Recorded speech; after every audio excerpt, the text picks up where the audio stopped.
Whoa, whoa, Hello! welcome to our first episode of Anime Day! Woo! And happy Halloween for anyone that was not in any of our streams that we had just done. Hello. Let me do really quick. I think I do every stream. Hello Wilmer, hello Moonbug, hello Glint, hello Javinvi, hello Kurti, hello Azira, hello Kawa, hello Hysteria, hi, hello Sayaka, hello Miwu, what's up Randy, Peyton, Akari, Mick, Spectral, I said Kawa? I think I said Kawa. Sanon! And hello, welcome everyone! And Toho on Twitch, I see you as well. So yes, this is our first episode of the podcast. Also, these beautiful ladies, if you guys want to introduce yourselves as well, we can start with you, Azaria. Oh, Pam, Specialite in 2nd Gen and Sniper of EVE.EXE. Azera is ready to support you from afar. Yippee! I'm excited for the first podcast. Woo! Yippee! I'm excited too, and Miss Bluebell.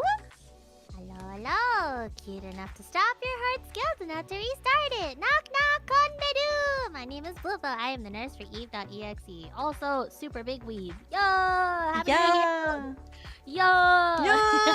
Yes, we are the Super Weebs. That's why we're here.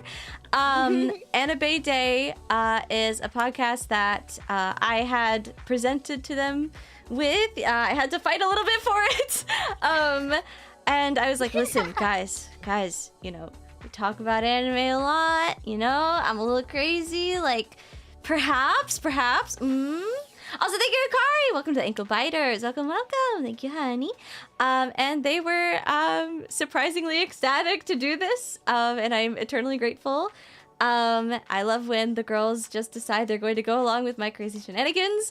And the first shenanigan that we have moved forward with is Uzumaki.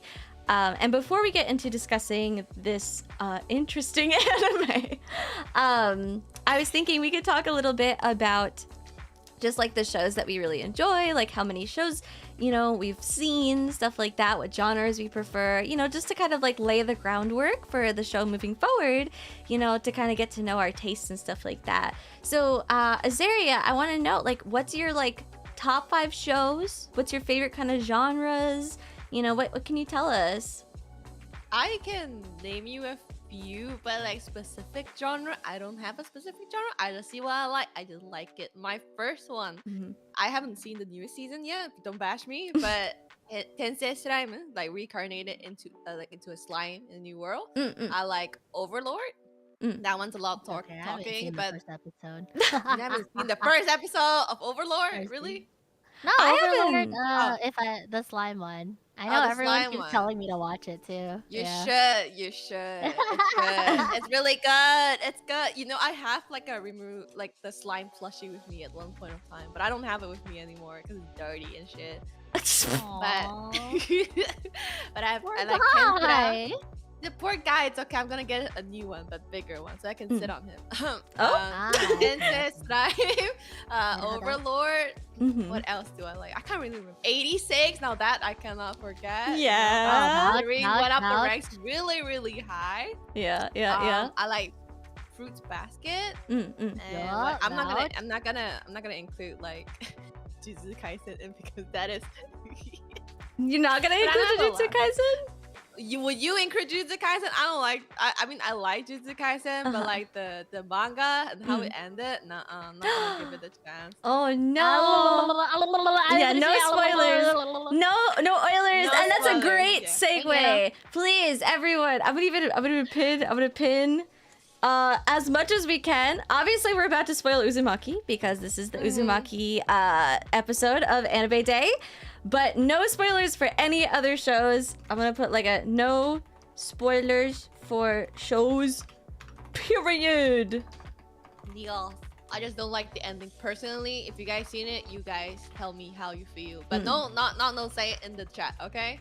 I don't really have the last one for like top 5, but I can give you one that I like watching. Mairimashita, Iruma-kun. Like, welcome to Demon School, Iruma-kun. That one's really nice. I've never heard of that one. That is Can I just give you like a small like summary? Yeah, of course. Okay, so it's just basically this main guy who is really quote unquote lucky with every single situation, or like unlucky in every situation. Because in certain scenarios, it looks like he's lucky, but he likes to think it's unlucky. His parent overworking and all this kind of stuff, and one day man got kidnapped into the demon world, and he's just the only human, so he's hiding in there with his grandpa. His grandpa is so funny as well, so you should definitely check it out.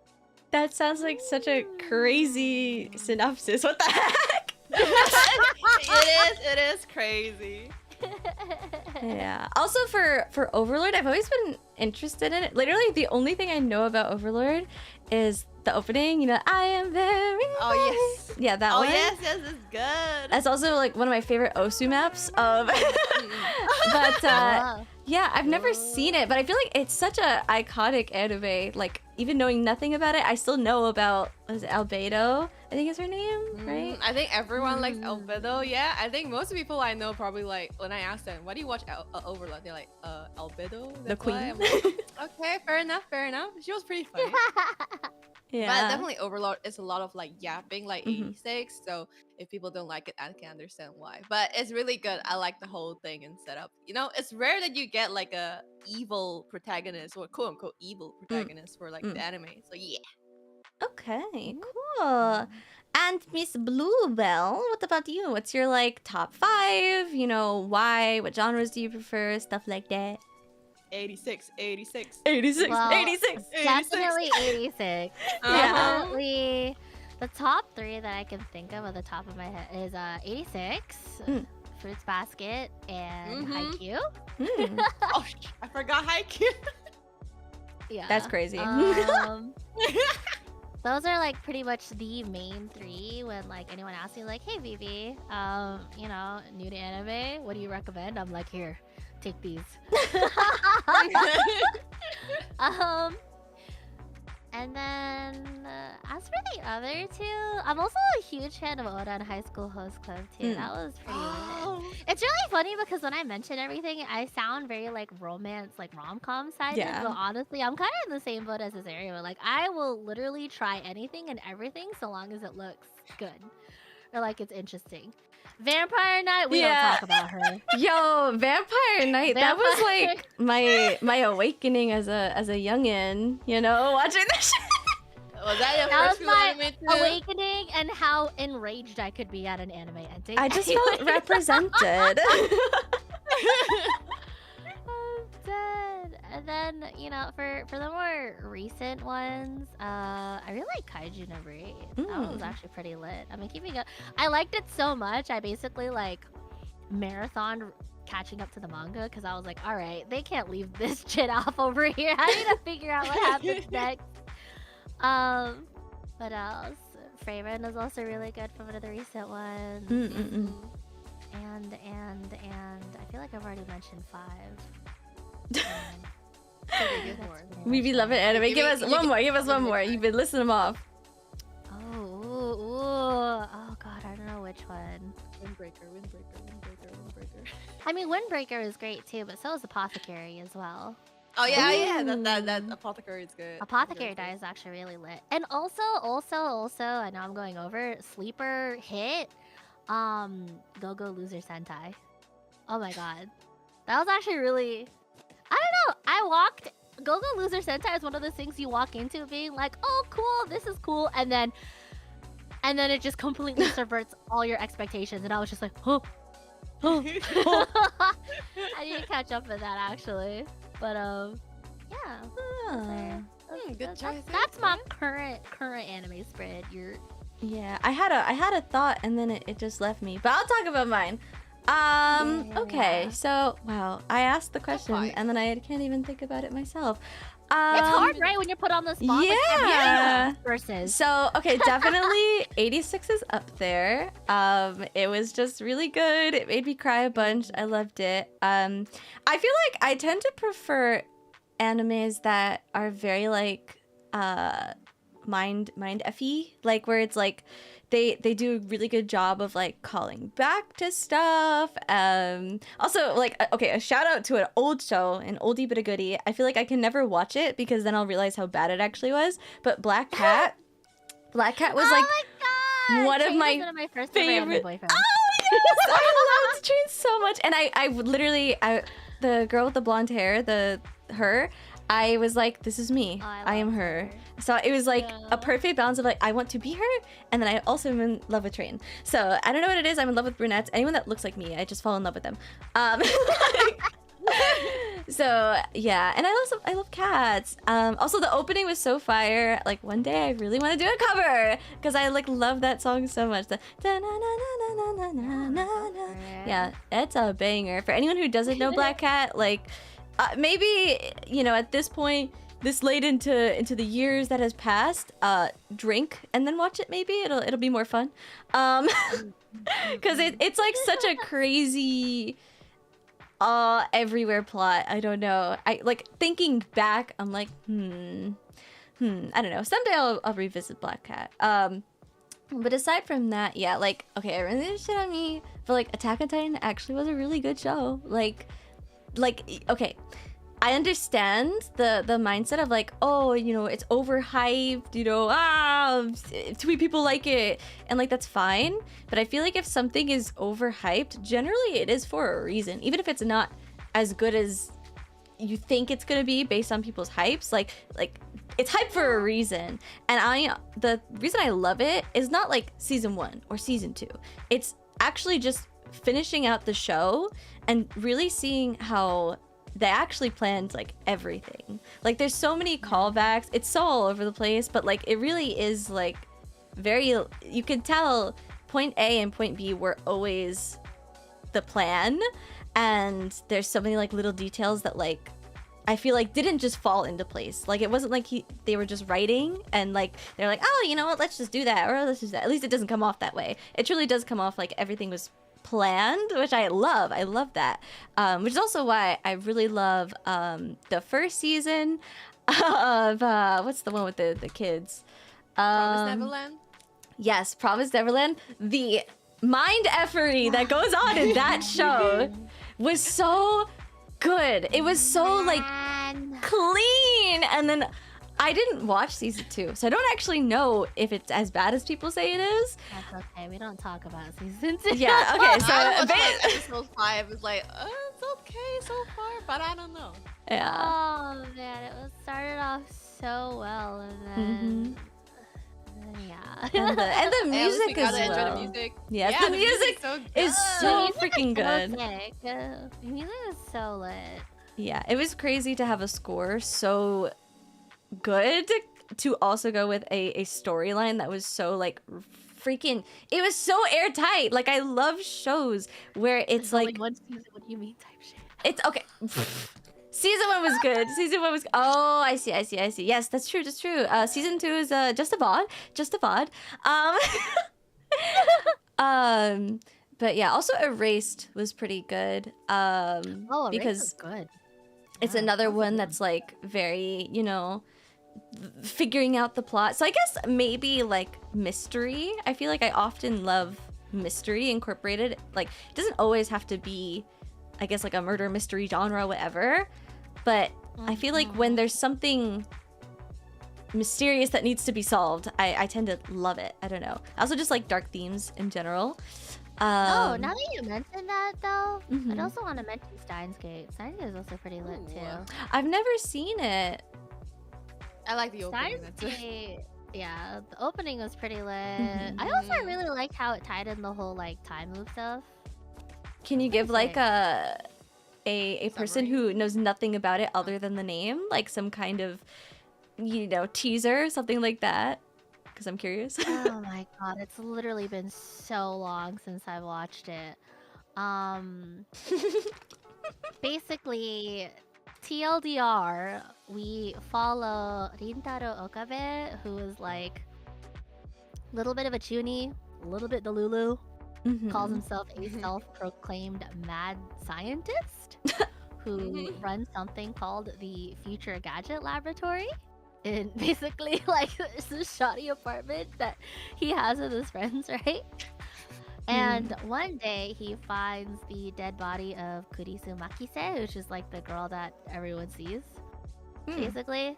But shit happens, and turns out all of his like chuny tendencies, he actually does end up discovering time travel, and so it leads to a whole bunch of other things. And basically he has to use his newfound powers, and he uncovers a bunch of shit, and he has to use this to like try to save the girl and also like stop an evil organization. An eagle? He's got to stop an eagle? Evil. Squaw! Also, yeah, like it was actually really good for its time, I think, like look wise, but also the storyline was actually pretty tight too, and also the soundtrack and the voice acting was like everything about it pretty lit. Cheers. Okay. Sounds convoluted, but who doesn't love a convoluted story? It's like really surprising. Like for like time loop stuff usually can be like pretty iffy, but the way they handled it was actually pretty solid. So the moral of the story, just read Chunibyo and maybe you will save lives one day. You know? Maybe one day. Maybe. Also, what I'm actually kind of curious. What like funny animes are you guys into? Cause like obviously, right? I'm gonna slap my schlong on the table here, okay? Kaguya-sama Love is War, and I was about to Kaguya. wait, Kaguya-sama, Gintama, and then what other one? Bocchi. Those shows, I feel like I've never had a show like make me roll over in laughter as much as those three. Especially like Bocchi and Gintama. I think have to be so freaking hilarious, and I cannot wait for like Bocchi season 2. I need it, but I think they're coming out with a movie or something like that first. They already. But it's a recap. Did it already come out? I think. It was a recap one, because they also like released a couple of new songs with it too. I didn't realize until I was like looking up for my karaoke. I was like, oh shit, they came up with new stuff. Okay. But yeah, Bocchi is so near and dear to my heart. You can tell in that adaptation they put a lot of love into that. And then when she goes, Ikuyo. The echo is in my brain. Also, the fact that she started like all of those emotes, the Bocchi glitch, you know? Oh yeah. So many people have that emote. My favorite thing about this is that the glitch, the voice actor, like, she definitely chose the right profession. Because what do you mean that glitch wasn't edited? Well, it's really one of the most god-tier ad-libs of all time. I'm like, what? Wait, that was like just her voice? Like, they didn't... Yeah. Oh my god, yeah. Basically, the voice actors, like all four of them, they did a couple of radio show interviews, and one of them was talking about her basically freaking out on the floor, like the whole glitch thing, and they were talking about it, and I think was it Kita's voice actor or someone? They're just like, yeah, we were there and we saw her. She just ripped it. That's crazy. And then the Bocchi voice actor was just like, yeah, I don't remember what happened. Like, she doesn't remember how she came about it, but she just like, she managed to replicate it on the interview. Yes. Oh my god. I saw it. 1-for-1. It was 1-for-1 matchup. It was insane. It was studio insane recording. watching it. It was insane. Like, Oh I my was like, goodness, wow, good. she's the GOAT. Like, she definitely chose the right profession. Literally. I need to send you the link. And then she also went ahead and started learning guitar too. Like, she actually learned the riff for Anabando, I think. Oh, that's so cool. What? That's so crazy. Cool. Yeah. Oh my god, I fuck with that. That's so cool. I have heard things like, oh, she was like kind of a small voice actress. Like, she wasn't like particularly popular or anything. But then like this role just kind of like, you know, made her explode, which is really awesome. That's one of her breakout roles. Beautiful. Oh wait, can I play this on stream? Is that okay? Is that allowed? If people hear it? Maybe not. Probably not? Okay, alright, I'll watch it later. Yeah. Type shit. Good comms. But yeah, I don't know. Bocchi's really good. Is there any other comedies that you guys are into? I'm always looking for like that funny stuff that I just need to take the edge off after a long day. I don't know. For me, just Mighty Master Inumakun is probably just like there's comedy most of the time. There's also like action stuff, but most of the time it's just comedy. It's nice, really good. Nice. I think you keep laughing at the grandpa because the grandpa dotes on the human son. He turns into like a chibi form, and he's like, "Oh, grandson, what you doing today?" All right. So I think we can get started talking about Uzumaki. I know we've been edging you guys a bit, yapping and yapping. Okay, so where do we begin? So Uzumaki, the reason that I wanted to do Uzumaki was because while I was at a convention, the art director for Uzumaki, and what is that you're sending? That's the grandpa. Oh, great. The horns, the mustache, the glass. This is an interesting character. Hey, he is one of the strongest like demons in the underworld. So just That's what Picoro looks like. Okay. I look like he looks like I could break him by like looking at him. What do you mean? Man is a stick figure. Egg. An egg. Egg when he goes chibi. Oh my god. Okay, so yeah, the director and the lead actress, the actress for what's her name, Kire, they were at the convention and they did a panel to promote Uzumaki, and watching them talk about it, like, because I've always known about Junji Ito, but I've never read his mangas or works and whatever, and I haven't seen any like the other previous adaptations. Because I don't know, horror is scary, and just never really had the interest to go that far. But it's always looked interesting. But listening to them talk about it, like, it was really fascinating to actually see the art director when he was talking about drawing the swirls. It looked like he went somewhere else. Like he was getting freaking possessed by the swirls while he was drawing it in the air and talking about it. It was really cool, and the voice actress was so cute. She was so adorable.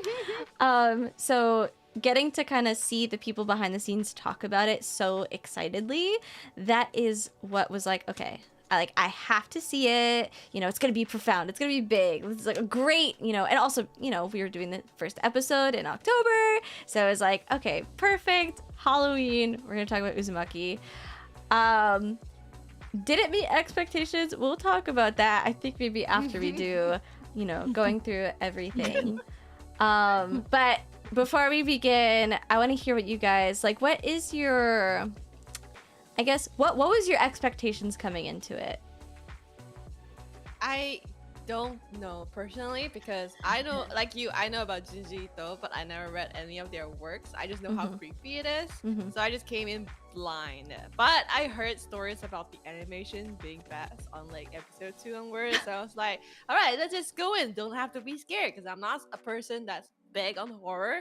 So I was like, I was telling the girls, like, can you guys watch it with me? In the end, I watched it alone. We all watched it alone because we could never get a time down.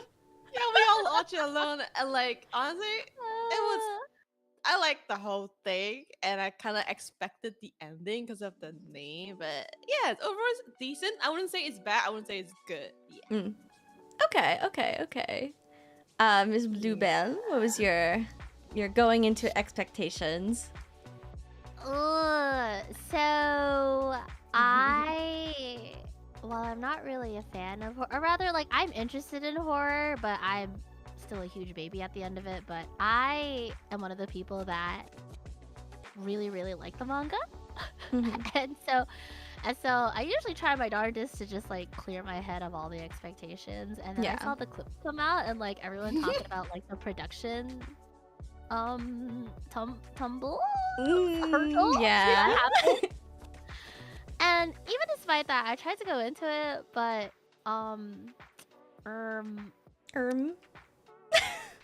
yeah, and it's like it's interesting, right? Because it's just like knowing what I know coming from the manga. Usually, I'm pretty good about being able to separate what happens on manga versus like adaptation or what, and like, you know, that that, you know, sometimes you have to take certain changes in order to fully, like, properly show something in the medium that you put it in, right? Yeah.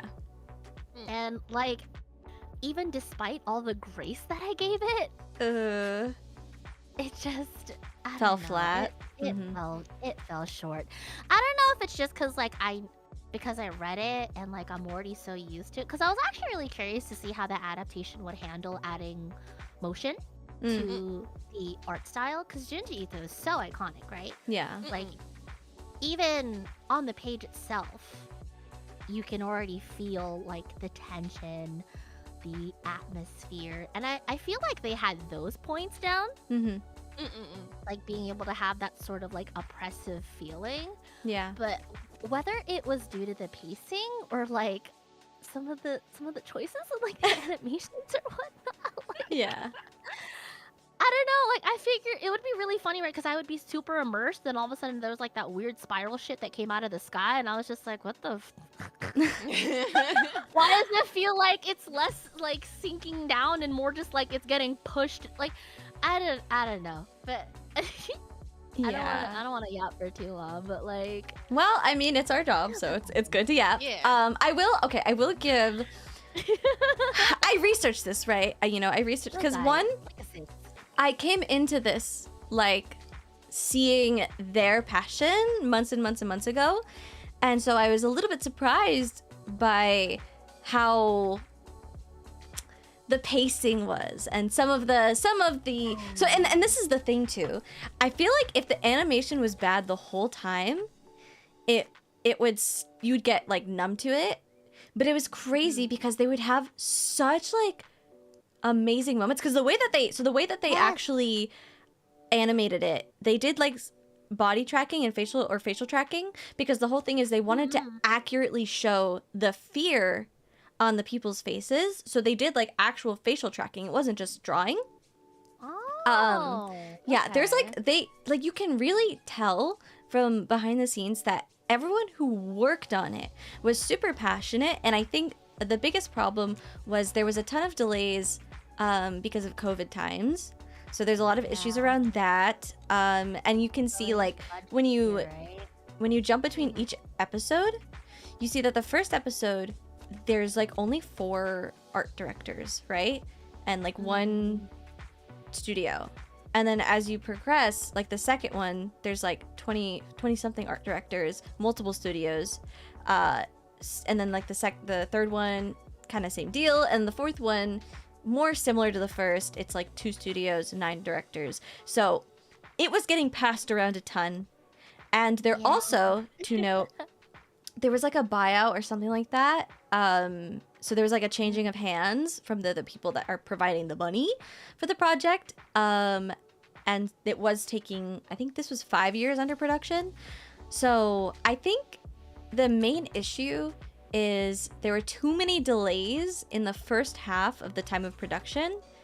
And eventually it just became a point where people who were like, I just want this out, like just get this out, like the heads above. Because like really the artists, the voice actors, everybody, there's so much passion behind it. So I was a little bit surprised by, its display. But that being said, I think honestly, the Uzumaki anime is really good for people who've already read the manga, because coming into it as someone who's never read it, it was too much happening all at once. And it was a lot to take in. I had to actually go back and like watch everything again, but like I sped through it kind of. And the second time around, it was almost better the second time around, because I was like, I kind of know what's going on a little bit more now. But it was like there was this continuous problem where it would be like, oh, I don't know who that is. Oh, now all of a sudden I'm supposed to care that XYZ happened to them. So that's kind of, I don't know. There's a lot, but yeah. So it's the fact that they keep jumping around from this scenario to scenario B to scenario C, and I was like, what's going on? And they all happen at the same time. I was like, I don't know who you are, but okay. Okay, sure. Yeah. I'll watch. Literally every episode it was, well, not even every episode, because actually, genuinely, the first episode was so good. The first episode, yeah. I feel really like liked the first one. was paced so well. The art was so good. Like, it looked incredible. The way that, like, the main character, her face, and when she moved and spoke, like, their faces look so, like, expressive. Like, it looks so good. And you can really tell that the first episode, it was purely like, okay, they took their time with it. It was made with love. And then you see in, like, the next 2 episodes after, it's, like, all over the place. The 4th episode kind of matches the energy of the first, which is nice. But oh my god, episode 2 and 3 was like, I was, if I blinked, I would have missed a whole story arc. It was crazy. But okay, so that was definitely due, like the change of hands and stuff too. For yeah, sure. yeah, definitely. And like Mhm. to their credit, like someone mentioned in chat, like Junji Ito's work is pretty difficult to adapt. Yeah, for sure. Like, and in no small part is it just simply, it's just Uzumaki was a series made for the medium it was originally created for. Yeah, I think that's Like mhm. like it was really interesting to see how they handled like adding motion and adapting it and like bringing it all to life or whatnot. But I feel like part of why Junji Ito's work is so iconic is because it's on paper, you get to pace it yourself and you get to like make your own personal connections, I guess, or like your own set the pace for yourself. But yeah, but it was they definitely had their good points, and then there's definitely the running. I the mean, running I personally scene. haven't seen like the old ones. I heard there's like a few Junji Ito's adaptations, and all of them, they just cannot seem to get like the art back into life from the animation. But yeah, have you seen the rest, BB? I haven't been able to, though. I've heard about them, but I've heard the same general sentiments where it's like, yeah, these were. Oh wait, someone brought up a really good question though. Is it fair to say that this is the best Junji Ito adaptation thus far?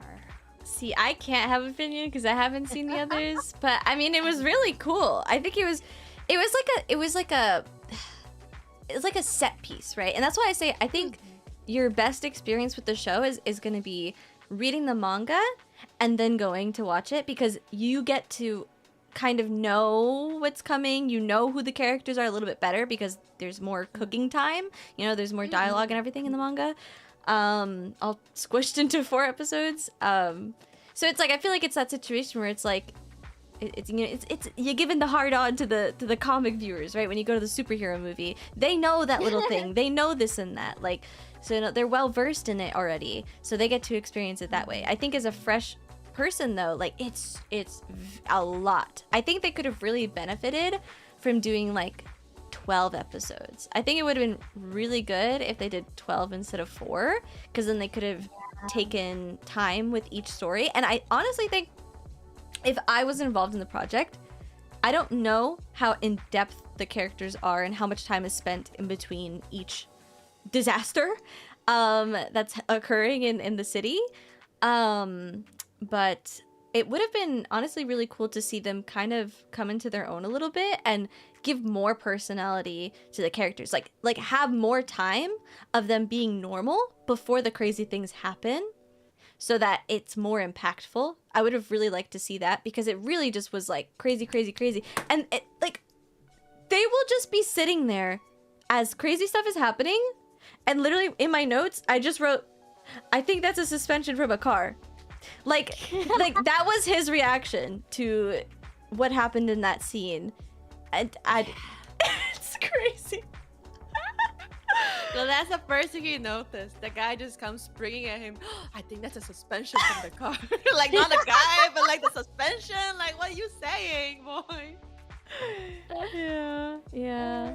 But okay, so episode 1. Azaria, do you think you could give us, a little synopsis of episode 1? Because I'm pretty bad at pronouncing things, and I feel like you're gonna do a better job. I don't do a better job. I'm like the worst out of everyone here, girl. Pronouncing? You see the way I just struggled to say kire? I was like, It's okay, just do your do like a typical like foreigner, like Kyrie. What the hell? Yeah, you should just do it like that. It's funny. Oh, I don't know what God. happened in episode 1. It's just constant. It's just introducing you to the world of Uzumaki. Just coming into town, you meet the two main characters, the girlfriend and the boyfriend. With girlfriend is called Kirie and the guy is called Shuichi. So the girl doesn't really see what's going on, and the guy goes, "I think we should get the heck out of this town." And the girl's like, "Nuh-uh, I'm not gonna let you get out of here. What's wrong?" I mean, at that point, if you don't know this is a horror, you would think like, yo, the guy's schizo. He's not schizo. He sees stuff we don't see. And, basically 2 things happen. One with the dad and the second one. What was the second one again? The girl. The girl, right? The girl, Yeah. yes. Okay, so basically the Fucking girl just comes in. bitch. Yo, she shocked me. Genuinely, she shocked me because like I thought she was like, oh, the Kirie's bestie or something. But then the review afterwards like got to me. I'm like, wait, hold up, wait. So that was your plan all along? Am I supposed to say the whole thing? I had an issue with her the first time I saw her. With the I banana was just forehead? like- Not even from the banana forehead, just the way she looked, the way she was talking about her buffet. She was like, "Why are you so interested in her buki?" Like, back Yeah, off, she lady, kept the asking like, fuck? what's your boyfriend like? Like if that was me, I'd be like, why you wanna know? Huh? Why you Yeah, asking back about up, my back boyfriend? Like Yeah, if I was back a main up. girl, I would have been like, "He's cool, he's chill, yeah." Like the fuck, why you want to meet him so bad? Like chill out. And then she went all crazy. She started meeting him. She's like, "Why can you not? Why aren't you falling for me? Like, usually everyone's wrapped around my finger," and I'm just like, "Bitch." Maybe you look like Harry Potter. I don't know. Bitch. A really stressed out Harry Potter, yeah. Yeah, I was like, oh my goodness, that's what Harry Potter would have become if like it spiraled downwards. Dead. Spiral? An Uzumaki? Yeah, that's right. Yeah, The one spiral. who Like, lived looking you know up. how you know how like they always, I don't know, they like to do the thing, like Doctor Strange, they like do the portal thing and they go in the spiral. You know how you put like the wand in spiral as well. Maybe that's what have become of like Harry Potter if he kept doing that. Don't do it. Don't do wands, guys. Don't do wands. Oh my god. But yeah, so essentially it starts with a really cool overlooking shot of the city. And again, like the pacing for episode 1 is honestly just really good. Like it's really ominous, Probably the best of all of them, yeah. Yeah.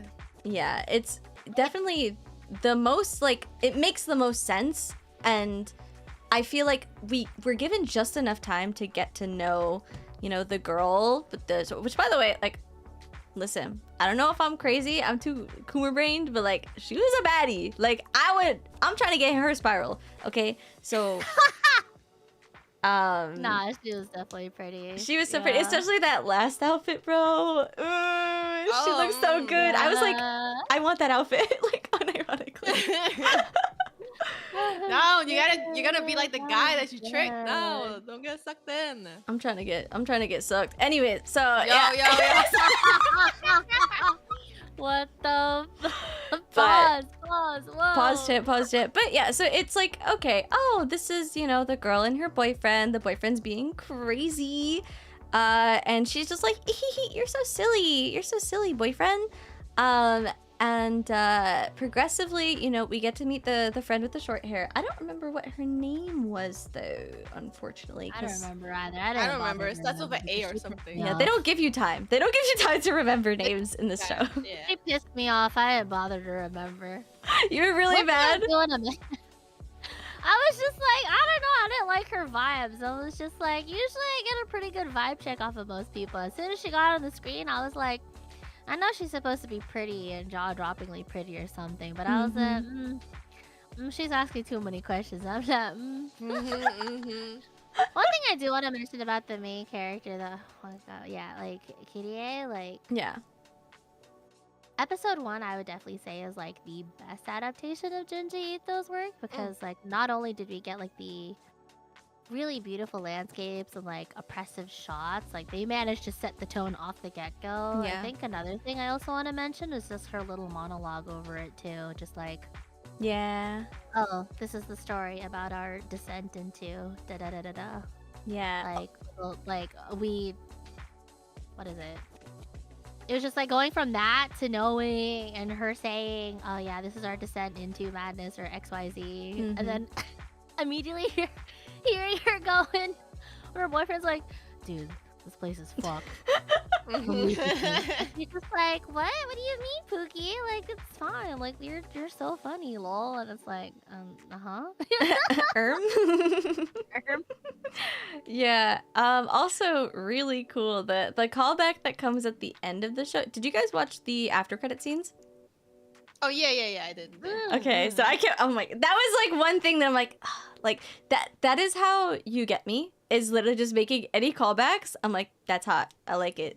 Like, my monkey brain is satisfied. The neurons are activated. You have tied something back to something that previously happened in the show. Like, yeah. it's a good plot device. But yeah, so basically he's like, oh, my dad is going cuckoo crazy. He's obsessed with spirals. He's staring at clocks and things with spirals. We had an ass shot of his father because he needed to make a swirl in the bathtub, which was crazy. Yeah. Oh my gosh. And so it's a mixture of that plot, talking about the male main character's father going, descending into the spiraling madness. And then also we're introduced to the best friend with the short hair and the banana forehead.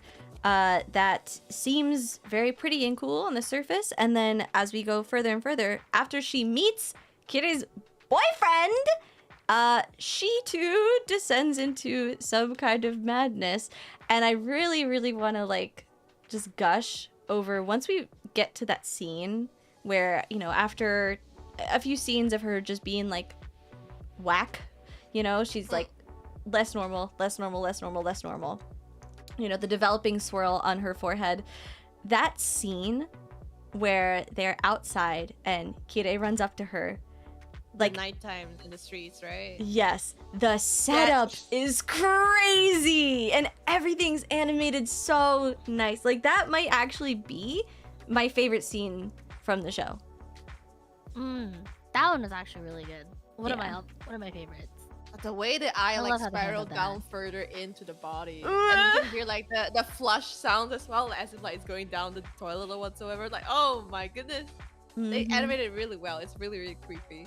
Yeah, a lot of love in that whole episode. Was just freaking crazy, and it was everything was making me go WTF. I was just what the fuck, what's happening? Oh my god! But it was never a bad what the heck, what's happening? I was this is confusing and stupid. It was genuinely they were doing such a good job of shocking you.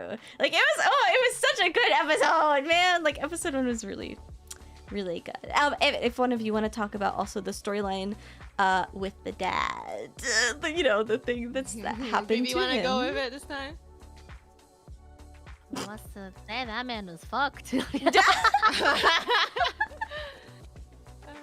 No, the dad was kind of crack. The cuckoo, that guy, he kept giving the creeps. I honestly one thing that they did get right about the manga is that they set his, I like to view it as his role, right? He's basically the first thing to let you know, okay, something is wrong, TM. Yeah, they hold no punches there. They're yep, this is an issue. Something's wrong with him. But something's definitely wrong. It's basically step number 1. It's just it's nuts, but in no way does it truly prepare you for all the other nut stuff. It's literally just a domino effect of all the other shenanigans to come. Yeah, and I feel you played that part really well. Yeah, and also the tongue. Can we just talk about what that tongue do?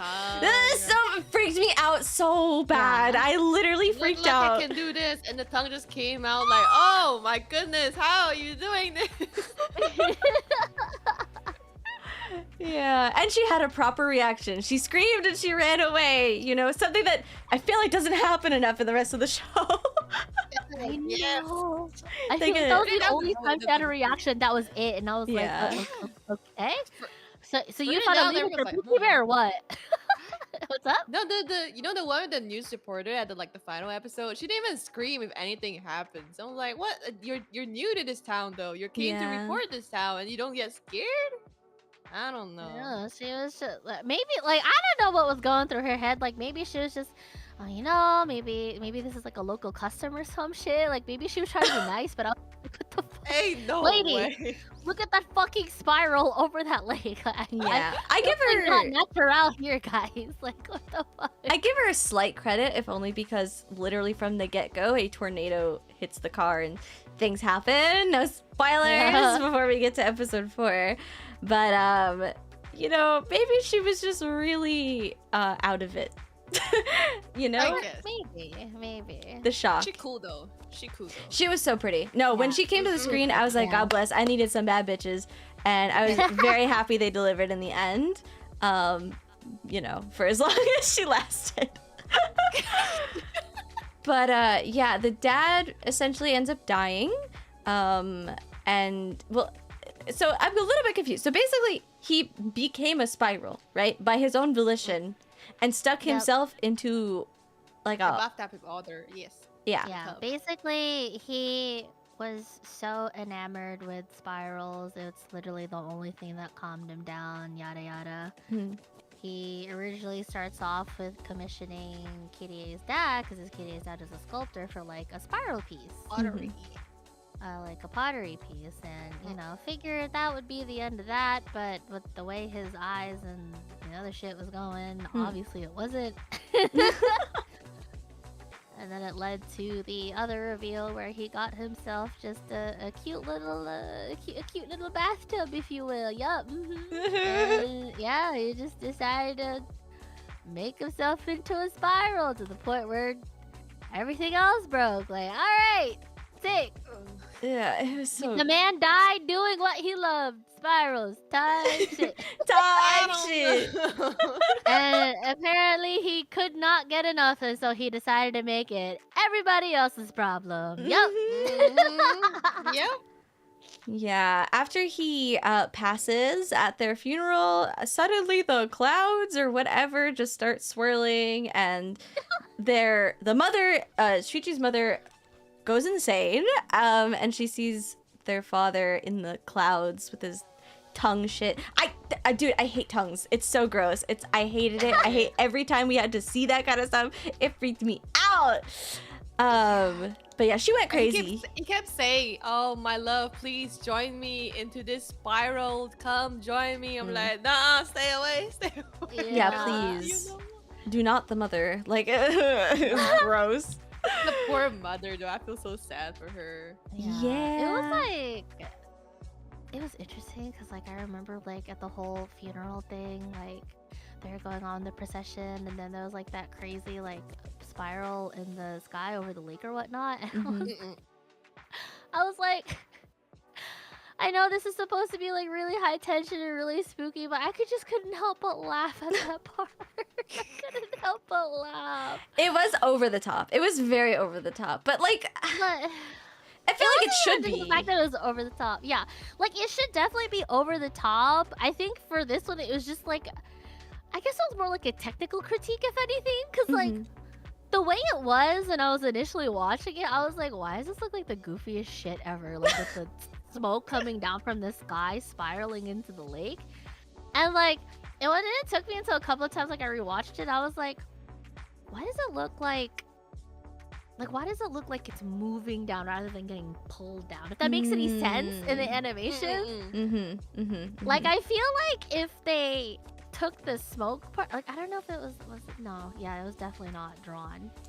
I think that was one of like the CGI parts. But it looked like it was just like an object that was just moving towards the lake rather than getting pulled down. And for some reason, it made me laugh. I was just like, I know I should be feeling bad and should be freaked out, but I was like, why does this shit look so goofy? So goofy. And then it immediately, and then I went back to being freaked out absolutely by like the mom's poor mental breakdown. Oh my god. Yeah. Like that poor lady. I genuinely felt so bad for her. I was just like, your husband's a fucking dick. It Bitch is. is dead. He can't even do you the honor of leaving you the fuck alone. Like, nah, he has to drive you insane even past the grave. Like, bitch, what a fucking dickhead. What a dickhead of a husband. Like, leave her alone. Well, to be fair, I think he was not in his right mind. Like, I'm not sure that was him fucked anymore. Up and possessed for sure, but at least fight a little bit, man. Like, I don't know. That's like, crazy. I know he's probably. Listen, I know he's probably getting possessed, but like, fight back, bitch, fight back. I don't care if you want to make out with the Spire, but don't bring your whole family into this shit, How do you know he's not fighting back? How do you know he's not fighting back, huh? I don't. He ain't tried enough. He needs to win his ones type shit. I don't know. Win your ones against the Spiral. Come on now. How did the episode end? Was it literally just at the lake? That's kind of how it ends. Was it a little past that? I thought. Oh no, that. I don't know. The situation with the mom would happen in episode 2, right? So it probably Oh, ended off that's where, like, they brought them okay. to the hospital. Yeah. Well, she was at the hospital, I know, track. during episode 1, but I'm trying to remember the finger thing. I'm like, was that episode 1 or episode 2? Because it really, like, I can't stress this enough. Like, talking about episode 2, episode 3, hopefully you guys have a better memory than I do, because even reviewing it like an hour ago or a few hours ago, whatever, like a quick like run by, I'm already like, what the fuck was episode 2? What was episode 3? There's so many things end up happening. Oh, also the guy, the classmate who's becoming a snail. That was, or not even, he didn't become a snail yet, but he was just being weird and wet all the time. Also, he really creeped me out. Okay, I checked it. So ending of episode 1 was basically the girl sucking the one that wanted to confess to her in, and then she just basically just poofed away. And then Right. And then the mom snail hospital shell. was episode 2, right? Yeah, so the snail shell appeared at the end of Yeah. episode 1, which leads to episode 2 at the class. Yeah. So ending of episode 1 was the lady in the hat, the spiral, that one. We haven't talked about that one yet. Yeah. Okay, so essentially we talked a little bit about it, but the girl with the short hair, you know, she goes cuckoo crazy. She baits this one guy that's in love with her, right? To bring Shuichi because she's obsessed with him. This woman trying to come for another woman's man, okay? Wrong, bad, not girl code, not cool, home wrecker. But he's a G, so he don't fuck with her. You know, he's like, you got banana forehead. I don't want to fuck with your banana forehead. So she tricks him, or the guy tricks him into coming to the park, and then she pulls up, and her face ends up opening and sucking up the guy that really liked her. And Give him the good suck. When is it my turn? What? yeah, that's what I'm trying to say. Me Okay, next. she's gone. Me next. Give me a chance, please. Sorry. Please, mommy. Well, we can't get a chance from her. We can't get a chance for her because she ends up that bitch gone. sucking too hard. Her suck game was too good. The throat game too good that she ends up just sucking Block 9000. herself. She ends up just folding into herself and leaving nothing but some butt sweat on the ground, which I was That's what I'm saying. Oh god, you mentioned the butt sweat. I was gonna mention it too. I was like, why was there like a slip there, bruh? Dude, I was like, it went from being like shocking and horror, like, oh my god, they nailed the scene, to be like, damn, why she drag her ass around on the concrete like that? Like, what you so sweaty for? Damn, what you doing dragging around all that ass? Like, you leave a fucking sweat bridge, girl. What the fuck? Yeah, that shit had me geeking. And it was so crazy. It was such a crazy scene. And my monkey brain was like, damn, I'm trying to snip that shit. What's good, mommy? And but it disappeared after a while, though. It's gone, bro. It's gone. Yeah. Oh my god, yeah, that's right. It started raining, man, and all the butt sweat was gone. Now there's nothing to remember her by. Unfortunate banana forehead.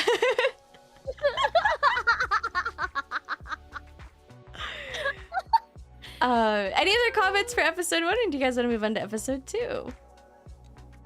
I like episode 1 in general. I like the pacing because usually you'll be like, oh, if this thing happens, scenario A, scenario B, and it keeps like swapping A and B, right? You'll be like, oh, what's going on?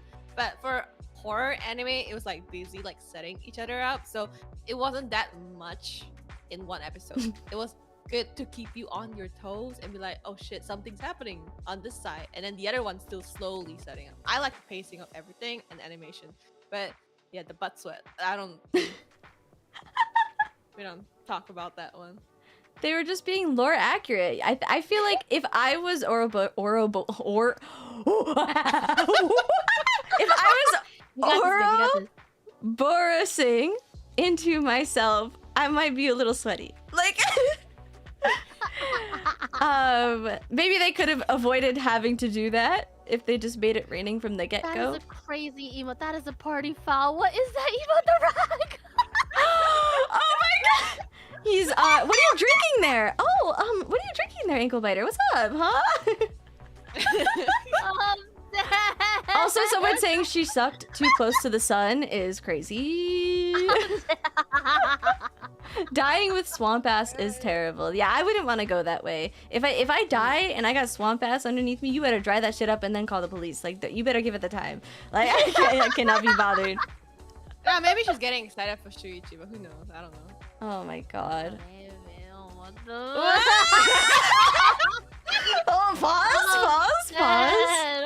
Hey, the last person she saw was Shuichi, you know? So I'm saying, that's what I'm saying, girls. Okay. I will say, all right. If we all give it a rating, right? I want to know what you guys is rating is. I would give it, for an anime episode, standalone, I would give it like a solid 7 out of 10. Like an 8, yeah, 7.58. Same as well. Especially out of all of the other episodes. It's gonna go down. Yeah. Episode 1 was definitely like the peak, I think. For sure.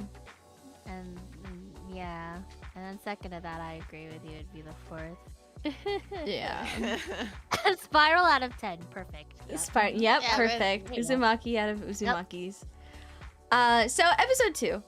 That's the one that starts off with the snake sex, right? No, that's episode 3. That's episode 3? Oh no, oh sorry, that's episode 2. Sorry. It is episode 2. Yeah. So okay, so episode 2, I was deeply uncomfortable. I can't even handle horny stuff with animals.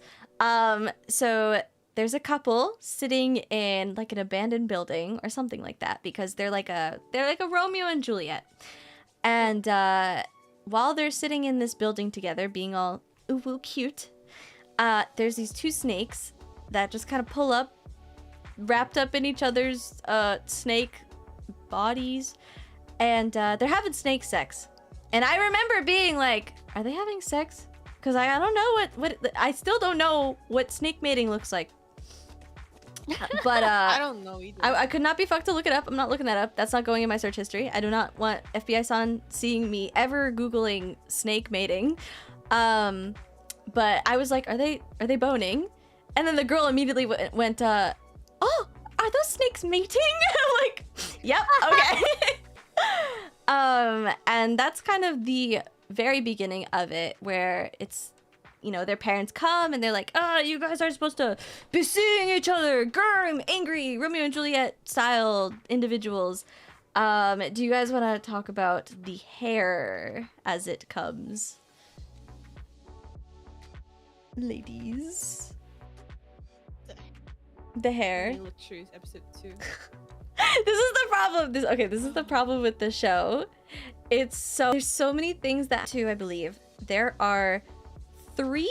Am I lagging? 3 are you? Lagging. Oh. Whomsoever. Yeah. I thought it was me. I was like, I'm lagging. Oh no. Hello. You guys? Am I I alive? was lagging, so I kept calling like, am I lagging? I was like, hey, we good? You're like, your stream just died. We for a bit. good? We're Oh, back. we're good. I think Is we're it? back. Is We're it? back. Are we so back? We're back. Oh. I'm scared for you. I'm like, what? Okay. What was the last thing that you guys heard? It's still buffering. It's buffering a little bit, but we're back. Okay. What was the last thing that you guys I heard? think you're trying to ask us about the hair stuff. Yes, Was there hair yeah. stuff in episode 2? That was episode 2. So episode 2, the arcs for that episode was the... So there's a lot of snail stuff sprinkled in there. There is the Jack-in-the-Box boy. There's the hair. The lighthouse. Oh my god, the lighthouse, yes. Good comms. Mm-hmm. And then the Romeo and Juliet. That's all episode 2. And people Yeah, walking in this one. circles. So confusing. Yes. So, right. It starts with the Romeo and Juliet. Hopefully the stream is not lagging anymore. It looks good on my end. Hopefully I sound good. It's good. Okay. Yeah. We can talk about one thing. So let's talk about the Romeo and Juliet story. Yeah. Yeah. Do you want to finish each storyline or go in episode order? We can go in episode order, but then it could be confusing. But maybe we should, because they should feel as confused about what we're talking about as we were watching it. Yeah. I think the Romeo and Juliet, we can talk about that one first, because that literally ends at that episode. Yeah. Okay. All right. Do you wanna tell us more about the Romeo and Juliet past the very first scene? Do I really want to talk about the snake sex though? Nah. Well, we've gotten past the snake sex. We've watched the That's snakes so have weird. sex, and Romeo and Juliet have been. Aria's moved on from that as the issue though. Yeah, she Like, keeps it's thinking like, about why no, are they you doing know snake why? sex It's so the much. about it, like, or what? No, because Yeah. it's the beach, bro. The beach running thing on me. That comes later. That comes later. That comes later. What happened? I think the most that caught me more in the beginning was more towards the classroom one though. The snake one only like was later than I remember. But the most I remember was the snails. Yeah. Yeah. So BB, you can go for the snake one first. God, I don't even remember much about the snake. The one that really got me was just like the bullying and stuff and like Yeah. the snails. Oh my god. I Yeah. literally forgot about the bullying as well. Dude, what? Yeah. There's so much happening. There's no downtime. In these next 2 episodes, there's not an ounce of downtime. Like, how we could possibly be missing a plot is insane. Yes, so I'm gonna run the synopsis down, okay? Because if we try to all do it, it'll just fall apart. So, Yes. so it starts off with the Romeo and Juliet, the snake sex, all that jazz. And Kirei, I think she's walking with the girl. They're yapping, you know, they're talking about how her and the boy, right? The couple, the Romeo and the Juliet. We're gonna call them Romeo and Juliet simply because I don't remember their names. And it would be much easier for my American dumb brain to just say Romeo and Juliet. So Juliet's walking with Kirei, and she's like, oh my god, we're gonna run away together. All right, so keep that in the back of your mind, because it's gonna come up later. We do watch the boy also, you know, the boy and the girl are getting separated, and then she also talks to the Romeo of the couple, and he kind of, I think, gives like the same thing. So that's kind of how they start off that story arc, and they don't really revisit it much until the end of the episode. So expecting me to care, I guess, is a little bit of a tall ask. So after they kind of like, here's a storyline. They do also, in the middle of that storyline, they have this boy that jumps out at them while they're walking through a cemetery, which I was like, why are they walking through a cemetery? I was a little bit confused about that. But the boy jumps out and he's like, boo! And they basically write it out for us. Oh, this boy is obsessed with the main girl, Kirei. And she's like, ew, stop it, leave me alone, blah. And then they don't bring that up until a little bit later. After they revisit that storyline, you know, they keep beating, or at this point now, we already have the snails. The teacher became a snail. So this was like kind of the next thing in the episode, where the teacher now is a snail. So now we have a student that's a snail, and the teacher's a snail.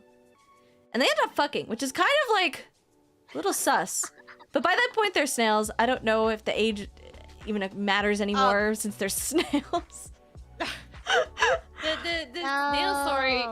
The snail story. What happened was like it happened the same timing as the Romeo and Juliet thing. Yeah. So the very first like beginning part of episode 2 was basically this guy, all wet, all drenched from the rain, coming and walking slowly into the classroom. He's late for class again. He's all wet because of the rain, and he's like, "Oh, I'm sorry." And he goes to his seat, and you realize that he has a hump on his back, but you don't know what it is yet. But slowly, with more time that passes by, his hump behind his back just grows bigger and bigger, to the point that a bully decided to like trash him in the changing room and like, "Why are you so slow? Let me help you change out of your clothes." So basically stripped him naked and dragged him outside to humiliate him. But that's why they figured that his back has a spiral behind him. And then don't know what happened, and all of a sudden outside the class window there's a snail climbing along the windows, the walls, and they're like, "No, that's not a snail, that's our friend from the class, you know, the guy they bullied." And for some reason, this is the part that I don't understand, is that how did the bully became like a snail as well? Oh, Like, that was the there's bully no- that he had snail sex with? Yes, that was the bully who has snail sex. Yeah, so that was the bully, and they started like making it out somewhere or something, and the guy who turned into the snail first, their parents don't acknowledge that that's their son, and they just ran away like, "This is not our son, let's just run away," and it's ran. So 2 snails in the pen behind the schools, and then later they escaped, and apparently this teacher found the products of their love making Eggs. somewhere else. Yeah, and decided to crush it with his foot. But because he crushed it, and afterwards he became a snail himself and went to class in his snail form. Oh And my class gosh. Yeah. I don't know how class isn't cancelled after all of that thing that went down, but okay, everyone's snail now. That's basically how it is for like the snail story. Teacher turns to snail, you turn to snail, everyone turns to snail. Yeah, eventually we all return to snail. Would you guys love me if I was a snail? Would you still love me if I was a snail? Phoebe? I would make a wonderful little snail enclosure for you. Yeah. You would do everything a snail would ever want. Yep. So long as you don't like crawl out of your like area that we set for you. Sure. Yeah, I'll be your Yeah, slimy little snail. Snailza. Yeah, that snail thing sure was something. I don't know. I think for me, I was just like, I don't know. It was pretty. It was like fantastical body horror. It was pretty lit. Yeah, Honestly, the hair. I was like, it was freaky, but like the way they went about it, I was like, you know what? Yeah, that shit crazy. Yeah, I will say the hair was really cool. I don't know why. I was very into the hair storyline, which is occurring while all this other stuff is happening, right? Kire, you know, her boyfriend's like, "Oh, your hair got so long," and she's like, "Yeah, now that you mention it, it is getting long." And the next day when she goes to school, people start acting kind of sussy baka. So if we remember, right, the girl with the short hair, people were drawn to her. And that's the whole thing with the swirls. They draw you in. And unfortunately for Kire, her hair became swirl-esque. So over time, her hair starts swirling. And there's a girl who I wish we had more episodes. Because, first of all, one, she's so pretty.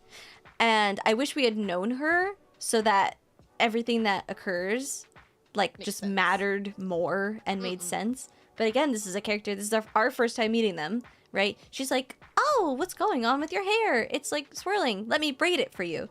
So she braids it for her in the bathroom, you know, it's very cute. And they go to class, and as they're learning, her hair unbraids itself and becomes really, really swirly. And people just, you know, progressively are acting weirder and weirder. Eventually she ends up at the cage where the snails are. And I think this was after they get out, right? Her hair is like super curly. Also, she stops at her parents' house and the hair is like trying to choke her out. Kind of weird, kind of sus, kind of hot. And then the parents and the brother also like to display like, "Oh, it's the spiral, it's sucking you in." Like the family was like fucking with the hair heavy, you know, like their eyes were all swirly.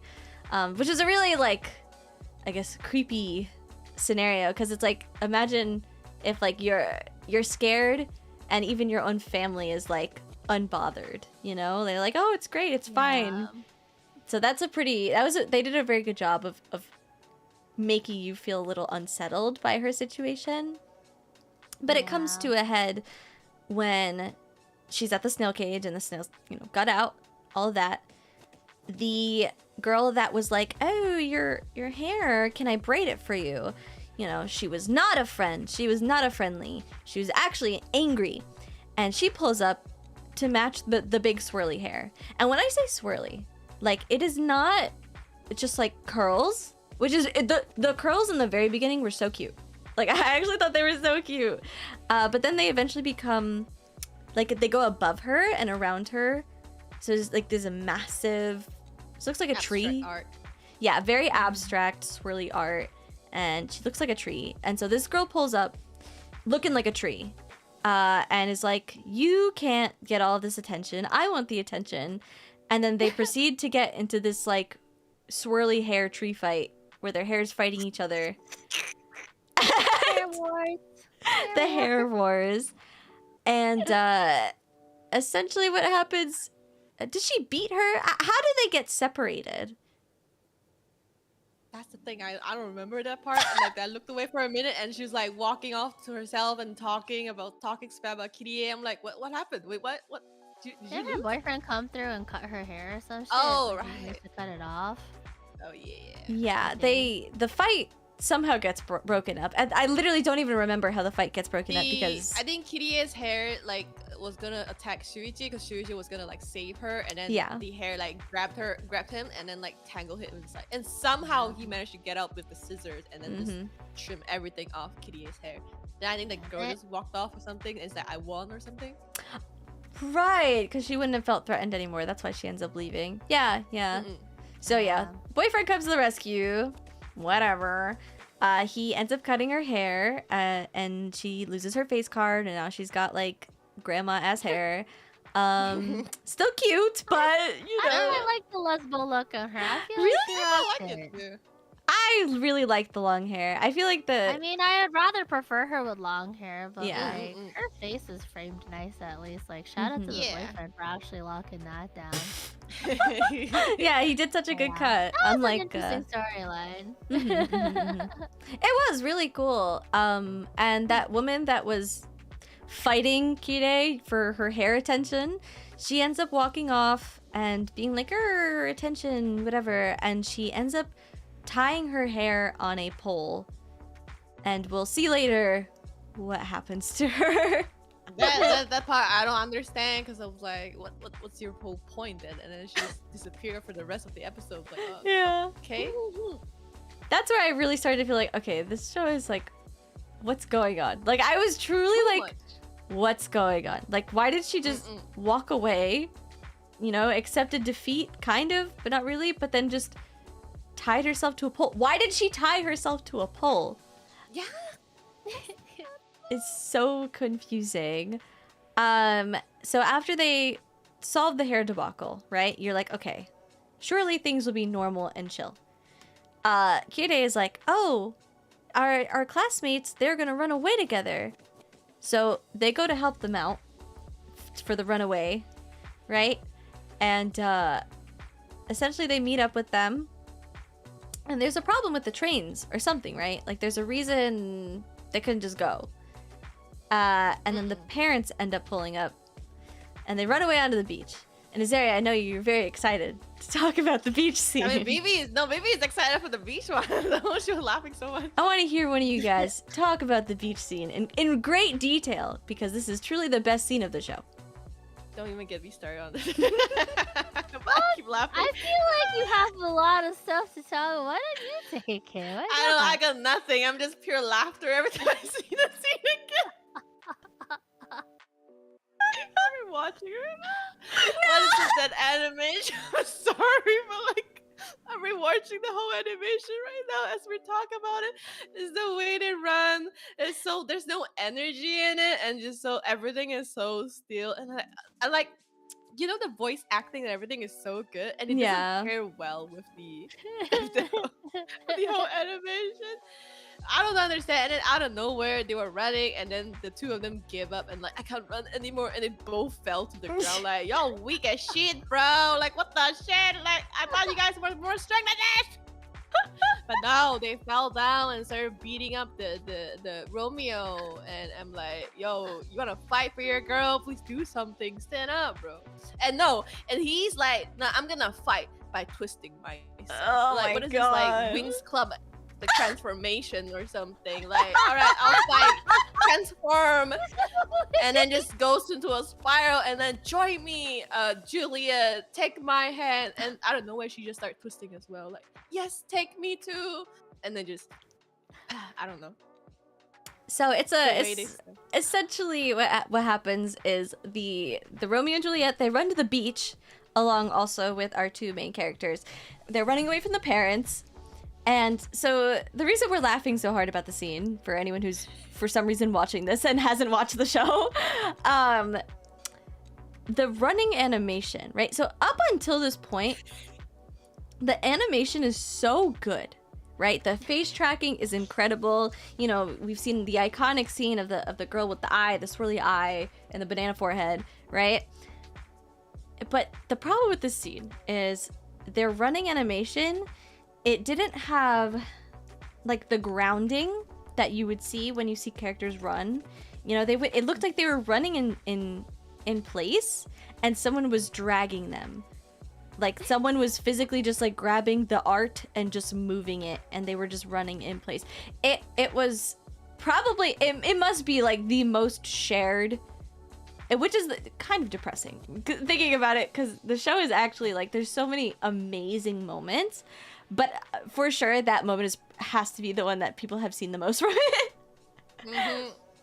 Because it just looks so silly, and it's after so many amazing scenes. B-Bell. Oh my God, what did I just call you? Bluebell. You're gonna say something. Right before I cut you off, what did you say? Or what were you saying? No, I was just gonna mention, like, especially nowadays, like, you can get a lot of things right, but whether it's just how people be acting in general or what the algorithm pushes for, like, your frick-ups will be the first thing that will get pushed out more. So it's just like, yeah, there's a lot of things that the anime can get right, but like, man, that running scene sure was something. I don't know what it was. So, like, not only did it seem like they were just like dragging the layers across each other, like I, being a video editor, like dead ass, I'm like, I wonder if they just went on After Effects, like they had the background and they literally just like keyframed them moving across, like trying to zoom them back or something. Like, I just like, the running animation is there, but they're just not moving anything in the environment. Like, kick up some sand, like add some sand CGI or something. Like, Yeah. I don't know, man. Like, there's no footprints or nothing. Like, I feel like even just like adding those tiny little details alone, like maybe it was the budget, maybe it was just a change of hands, you know, and it's just a part like, okay, we just need to get this shit out. It's just like, it was just falling so short of everyone being able to be like, all right, cool, this is a beach. Period. Period. I just needed to take that one step or several many steps in the sand, and they just like did it. And I was like, oh my God. Yeah, it was like a flat sheet of paper. They were running on a flat sheet of paper, and it really looked like it. Yeah. One thing I'm also like confused, why is like the main two characters running after them as well? Does that? Yeah. I think they're just running with them. Like they're just kind of involved in trying to help them, and so they're running with them to support them. Because I know Kirie knows about the situation. Yeah. But then out of nowhere, Shuichi's like dragging her and like, let's go quickly, and they just run after them. I was like, what? Oh, okay. You know them? I thought only Kirie knows them. I guess it's okay. a matter of like they need them involved in the story, so it was like whatever. You run with them. You go. I guess so. they were already following all the other spiral stuff going on, and whether it's Kirie's good heart or her Shuichi understanding that Kirie just got a big ol' heart for her homies and just need to check stuff out, like there at least. And then in terms of that, there's also adaptation too. Like, all right, these are the people that we've introduced, these are the ones that you care about, so let's just keep them in the shot. That was probably, yeah, I don't know. Yeah.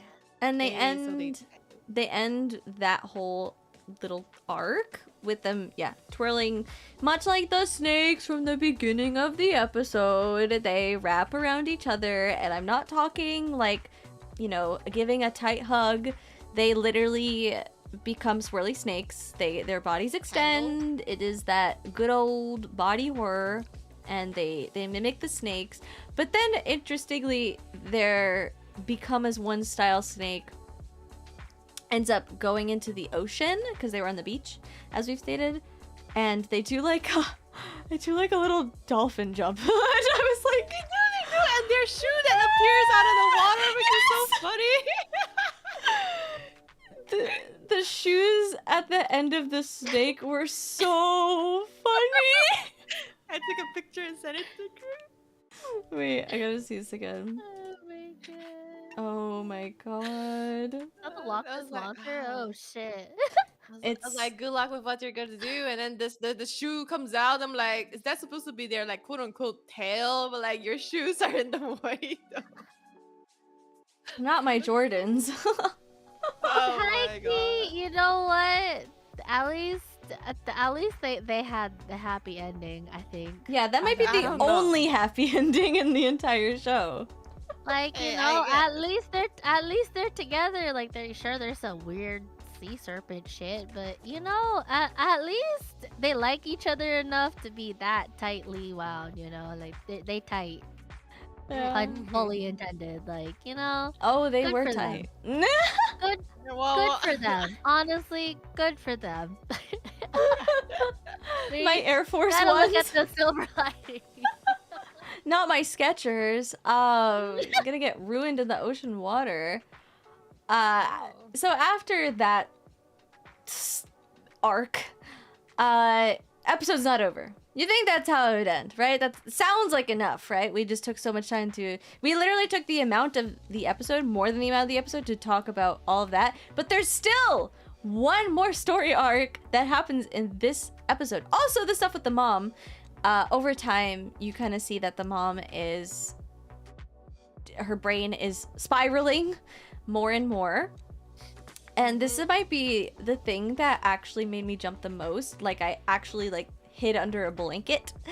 Was, I don't know, trigger warning for body horror. She was cutting off the pads of her fingertips because she saw spirals on the fingertips. Poor lady. Anything spiral her made her go husband's crazy. a fucking dickhead, cause she can't even look at a spiral because her spiral's where she see her husband. I'm like, bitch, at least die. Stop haunting your fucking poor ass wife, you dumb bitch. Die. Leave her alone. Like, if you're gonna die, leave the living alone, okay? Like, your ass is dead. Stop torturing your poor wife, because now she's making everybody else's problem. Like, my god. I just felt so bad for her, because, which is why I felt even more bad for, laughing at, the first, the whole spiral thing in the first episode. Yeah. Like, how goofy that was, because it's like, this poor woman's getting tortured. Yeah. She can't even look at spirals. She went bald and everything. Her cute little mama swirl that she had going on her head. Yeah. Oh my god. The fact that the son has to dress head to toe. Oh my god. Can't show her the spirals on my head. Otherwise, she's gonna try to make me bald too. Dude. Man, I don't know. That guy's a fucking dickhead. Fuck that husband. Man. Yeah, fuck that husband, bro. Why are you Listen, making life I harder? don't care. Listen, I don't kink shame. You're be into what you want to be into, Barbie girl. but don't be dragging everybody else into it, Cloud. You want me with the spiral? That's fine, perfectly fine. But leave the poor lady alone. I just feel so bad. She picked up Yeah. the scissors and was like, what's she going? What's she Oh. doing? And then she just goes to her finger like, Yeah. no. Yeah, that one was like it genuinely, that's I think the only scene that really did make my skin crawl and like I felt like I could feel it. You know, so good on them. They did a really good job. But That was a oh my god. very visceral feeling. And I'm just like, because I've seen some shit, but the way they actually animated like that was actually one of the shots where like, okay, yeah, they definitely got underneath their skin. It irked me. It for sure irked me. So yeah, she's losing her mind. She went bald. She bald mama. She's got no hair, no swirls. And so the very last part of the episode is where they deal with the lighthouse situation. Sorry, I'm burping because I'm drinking a soda. They try to escape the whole town and everything, but everything will like the makeshift raft that they made just go spirals down the whirlpool out of nowhere. And no, we're not everybody's trying to even. escape. I don't think we're even there yet, where people are trying to escape the town. It's at first, for this episode, at the end of episode 2, the whole thing is that people are starting to walk in circles, which is obviously really weird, or spirals rather, I should be saying. And you know, there is a boat crash. Oh yeah. Which that has occurred because everyone on the crew was walking in spirals instead of doing their jobs. Which that's gonna be my new excuse for work. Oh, I was supposed to do this thing, Lily AI? Oh, I'm sorry. The lighthouse was making me walk in a spiral. You know, the Uzumaki got to me. Dead. So hopefully they'll take that excuse. But yeah, so what was the reason that the little brother ends up going to the lighthouse? Question mark. Yeah, well, I have no reason. I don't know why he also went to check it. God, I'm trying to remember. Oh my god. All I remember was like that. He just because they were talking about the lighthouse or whatsoever, and the kids just ran there without saying anything. That's what I'm seeing right now. They just didn't say anything. It's just suddenly all kids just like, oh, let's run to the lighthouse, and no one said a thing. Kids being so kids. Kide had to go after the kids. Yeah, 4 kids actually. Yeah, so Kide goes after her little brother and his friends who went up to the lighthouse for seemingly no particular reason. Yeah.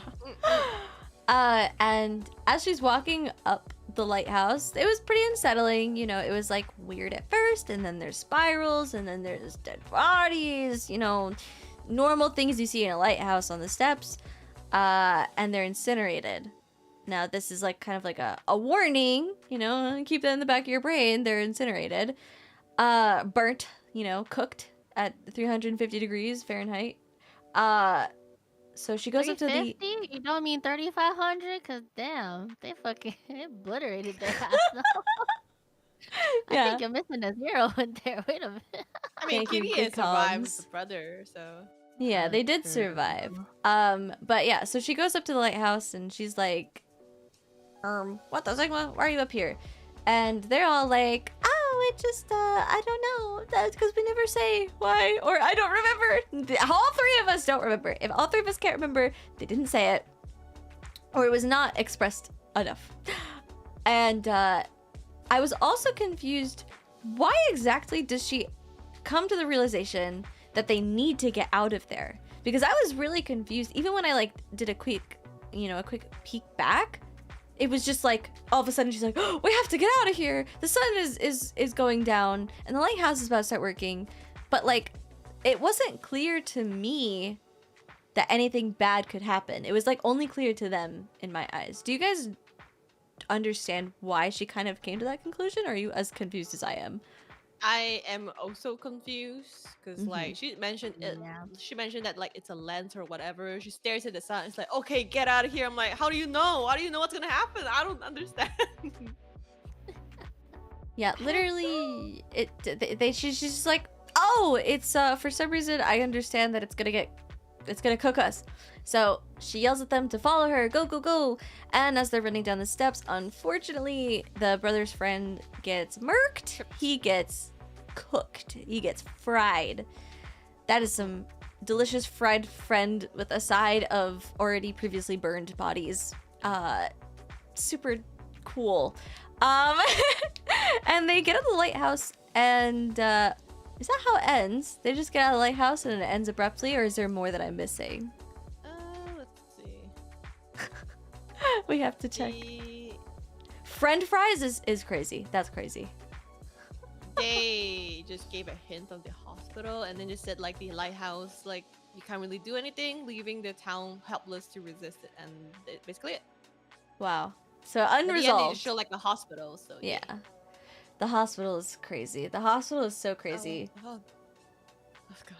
So Hospital was insane. Yeah, it's pretty accurate. For some reason, the hospital is just that's where all this shit hits the fan. Like, yep, that's pretty accurate. Yep. so for episode 2, I'll give it I don't know, 4.5 out of 10. I give it 5. I'm It's just trying a little to. bit too confusing. Yeah, like I give it a 5. I give it a 5. Muba, what you give it? 4.5. 4.5. Yeah, it's just there's so much going on. I feel like the hair, that whole thing with the hair was really cool, and if we took out some of the other subplots maybe and just did more of that one, I might have been a little bit more happy with that episode. But it was just really truly cram packed, like crazy cram packed. So let me take a sip of water really quick. Everything was happening all at once. I was just like, okay, this happened, that happened. What's next? What's gonna happen next? I don't know. That's why I don't remember a lot of details from episode 2. I'm like, what happened? Yeah, lighthouse one though. I don't understand. Yeah. I think the reason why I just don't remember the lighthouse one is just because it was just not as interesting as the other plot. It's a really short thing, right? Yeah. I really wish they had split that up a little bit. Gave like the first 2 storylines they introduced a little bit more space, like what they did for episode 1. Cause like, yeah, the hair storyline was really cool. I think part of it why is just like, basically spirals in general, right? It's just the vehicle for shit hitting the fan. Yeah. Whether it's in like, oh, you're spiraling for a girl that don't give a frick about you, the despair or whatnot. And I quite liked how he, like, I mean, this is probably more to Junji Ito for his way of, how do I say this? Portraying the fear, I guess, that comes in appearances. Because like when you're a teenage girl or like that, like appearance is everything. Especially in your hair. Yeah. And then all of a sudden your hair is gonna be the one to betray you. Like, oh my god. For me, that'd fuck me up. Cause like me personally, I don't care much about everything else about me, but like my hair, if my hair were to turn on me, oh my god, that was, I don't know, that was a really interesting way of handling it. And just the way it all ended, the fact that we actually had to question ourselves, like how the frick how did that like hair fight end? Like, I wish I was given just a tiny bit more space, just a little bit more space, just to actually see and absorb everything. Because even knowing like what happens, I was just like, what? When they do what? Huh? Huh? Yeah. Oh, is that it? Oh, like, oh, okay, cool. Yeah, I also, like, I do feel, and that's the thing, I was honestly expecting more from this show in terms of like deeper, just having deeper meanings, like things to kind of tear into, and you do see glimpses of it. Like, yes, you're so right with the hair thing. I do feel like it does kind of touch upon, you know, that expectation on women to bring in attention, right? And the hair is kind of one of those major focal points. It's so important. And like the vanity and then the jealousy and stuff like that. I do think it was really cool, but it's so undercut by the fact that we're not given any time to see her deal with it more slowly and just more like internally deal with it, like having time for her to just sit there and be like stressed out about it, other than it literally attacking her, because it literally, for some reason, right, the hair attacks her and tries to choke her, and that's stressful for her. But then it goes back to normal and suddenly she's like, whatever. Also, it could be because she is kind of coy about the hair once it starts being a thing and embarrassing. I could see that arc for her having a lot to do with, like, I guess puberty and the changes that you don't ask for. So I could, you know, if I try hard enough, I could pull some meanings from stuff if I really think about it. I just wish we could. I wish we had more space to do that, because we're just not really given a lot of space to kind of delve into the details. So yeah, that's episode 2. Let's get to episode 3. Like, I'm actually surprised, you know, I guess with how dense they are, naturally it's going to take us a while to get through each one. So kudos to us for lasting. So episode 3, why does, I actually don't remember, how does she end up in the hospital? What's up with her? Is it the thing? She got burned by the lighthouse, remember? She barely escaped, so she has like a few burns. Right. For some reason, the fire decided to stop at like the brother's friend, and then they just start falling from the lighthouse, and they just woke up in the hospital. Yeah. The hospital, so it starts off kind of okay, except her cousin pulls up, you know, in a wheelchair, and she's got stuff all over her face. I'm really questioning, like, they look like mosquitoes, right? It looks like there's bugs on her face. Is that supposed to be bugs, or was that just supposed to be like, I guess, Mosquito like bites. Mosquito bites? Okay. Yes. So she gets brought into the room to be shared. Philia? I don't know what that means. And she's got bad vibes. All right, let's just say that she's not looking cute. She's got some bad vibes. And the boyfriend comes in as well to visit, you know, Kire, because she's in the hospital. He's jumping. You'll see he jumps between visiting the mom and visiting her throughout this episode. And his mom is not doing well mentally, right? You know, it does get brought up that even though she's gotten rid of all of the spirals on her body that she could possibly get rid of, now she thinks there's a spiral in her ear, which I think there literally is, but everyone's trying to tell her there isn't. But she knows better. Yep. She's a smart woman, and some sad stuff happens with her, but maybe I'll let you guys handle that. That one's later. That one's later. So in the hospital, there seems to be a dead guy that just turns up, and it's like a little bit of a mystery where it's like, oh, I don't know why he's how he did. And then nightfall comes, and this is where you start to see some crazy things happen. You know, guys, what was your impression of what happens here? I was really stun-locked during the nighttime scene. When they chase after the nurse and everything, it's so creepy. Because, like, when the cousin brought in something, you're like, oh, what's that? I don't know what's that. And then you just ignore it, right? It's just like showing a hint of what could happen. And then when like nightfall came, and then all the crazy ladies just got up and like, I need blood, you know, holding this screw thing, and then just running after you. That whole thing scared the shit out of me, because imagine 10 pregnant women just coming at you with a lot of mosquito bites on their face. I need blood, like that. And they just put up their hands, and like Doctor Strange brainwash you. You shall give me your blood, and then he's like, okay, take me. I give you all my blood, and he just gets stabbed like that. I'm like, oh my god. And then the nurse that coming afterwards, like, is everything okay? Screams, and it gets chased by the horde of angry mob women. That scared me a lot. I'm like, oh god. Oh my god. Yeah. Hopefully Elyza won't become like that, right? When she asks for blood. No, I don't. I maintain my sexiness. It doesn't go away. Okay, so the minute everyone see mosquito bites on Elyza, please run away. Oh my god, stop. Make sure you don't hurt her. They were so scary. So, yeah, spoiler alert, the freaking, all of these ladies with the mosquito bites on their faces, they became these weird, like, blood-sucking creatures, and they also became pregnant. They weren't pregnant before. They were pregnant to begin with, yes. Yeah, they have the mosquito bites, they're not pregnant, and then they just go room to room drilling a hole in like people's necks and then drinking their blood. And it looked as gruesome, if not more gruesome than I'm explaining. Like, it was really disturbing.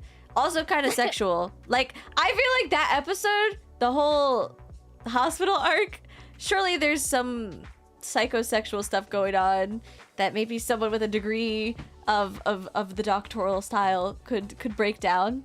Because I could feel, there's something there. And I feel like I kind of get it. But, oh, God. I don't know. Especially, like, do you guys remember the tongue? When they find the cousin. Oh, yeah. And she sticks her tongue in his neck. And then she's going in and out. I was like, there's no way you guys didn't do that on purpose. Oh my god. Ugh. I'm getting goosebumps thinking about that. Ooh, what kind of goosebumps? Oh, bad ones. Those are disgusting. Ugh. It's like, take the intimacy from like the intimacy you would get from like the blood-sucking aspect from like most vampire storylines you see, but like make it grotesque and freaky rather than sexy. Just like, ooh, usually it's like intimacy, but here it's just like, oh, what the damn, what that tongue do? But like, oh, keep that shit away from me. Oh, please. Yeah, that was very disturbing. I had to stop looking at the screen so many times. Like, it freaked me the hell out. So essentially, okay. So in the middle, if I'm correct, in the middle of all that is where the mom story ends. Correct? Or am I crazy? Yeah, correct. So in the middle of that chaos, right? They do a little jump cut to Shuichi. His mother was very hell-bent on getting rid of her cochleae, which is a spiral nerve that Mr. Sword of Destiny said in chat. Thank you very much, because I am illiterate in body stuff. All I know is titty and ass and thighs and feet. And Bluebell's beautiful eyes, of course. Like, you know, guys, I'm always looking at her eyes. You know, Zeri, I'm definitely looking at her eyes at all times. We don't need the eye tracker. Yep. Yep. Oh, children of God here, smile. Smile. Just work here.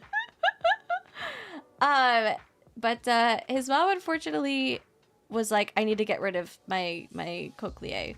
So she takes a pair of scissors and presumably sticks them in her ear. I actually could not watch the scene. I turned away, and then she was like dead.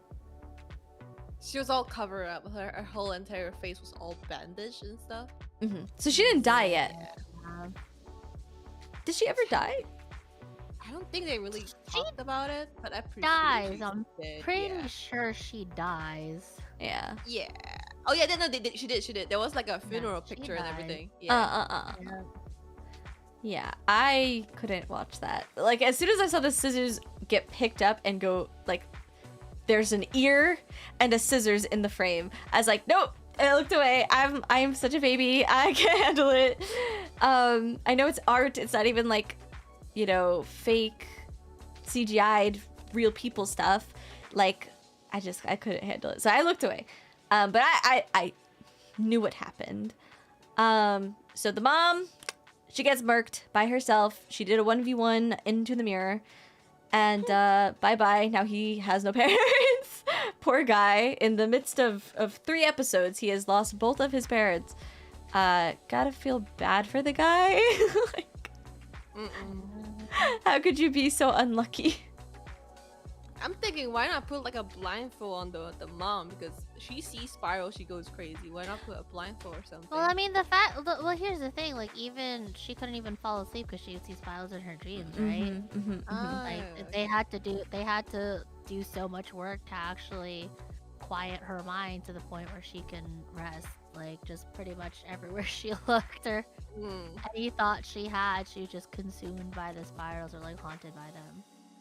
So Yeah. Oh yeah, and then afterwards the drip bag as well. And the husband appeared there. I'm like, get your ass out of this episode. You don't need to appear here again.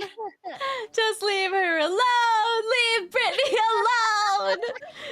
Oh my god. Yeah, I forgot about that. She hears his voice and the water swirls in her IV or whatever's getting pumped into her. And then, oh my god, when it starts to, I have such a thing. So I have like a fear of like ticks, and that literally, I can tell you, it comes from the scarabs in The Mummy. The way that they like go into your skin. I've always had like such a, like, it makes me so uncomfortable. So I'm like afraid of ticks because of that. So seeing this lump travel through the IV towards her arm, I actually jumped. I like jumped in my seat. I was like, ah! Like I couldn't handle it. It was so but at least there was no spiders. Like, so we got that going for us. But yeah, she freaks out and she murks herself, unfortunately. And then we jump cut back to the whole thing happening in the rest of the hospital, where Kire thankfully gets away from the scary pregnant mom vampires. And the way that she does is actually pretty, I thought this was good writing. I was like, okay, please, thank you, a callback, my thing.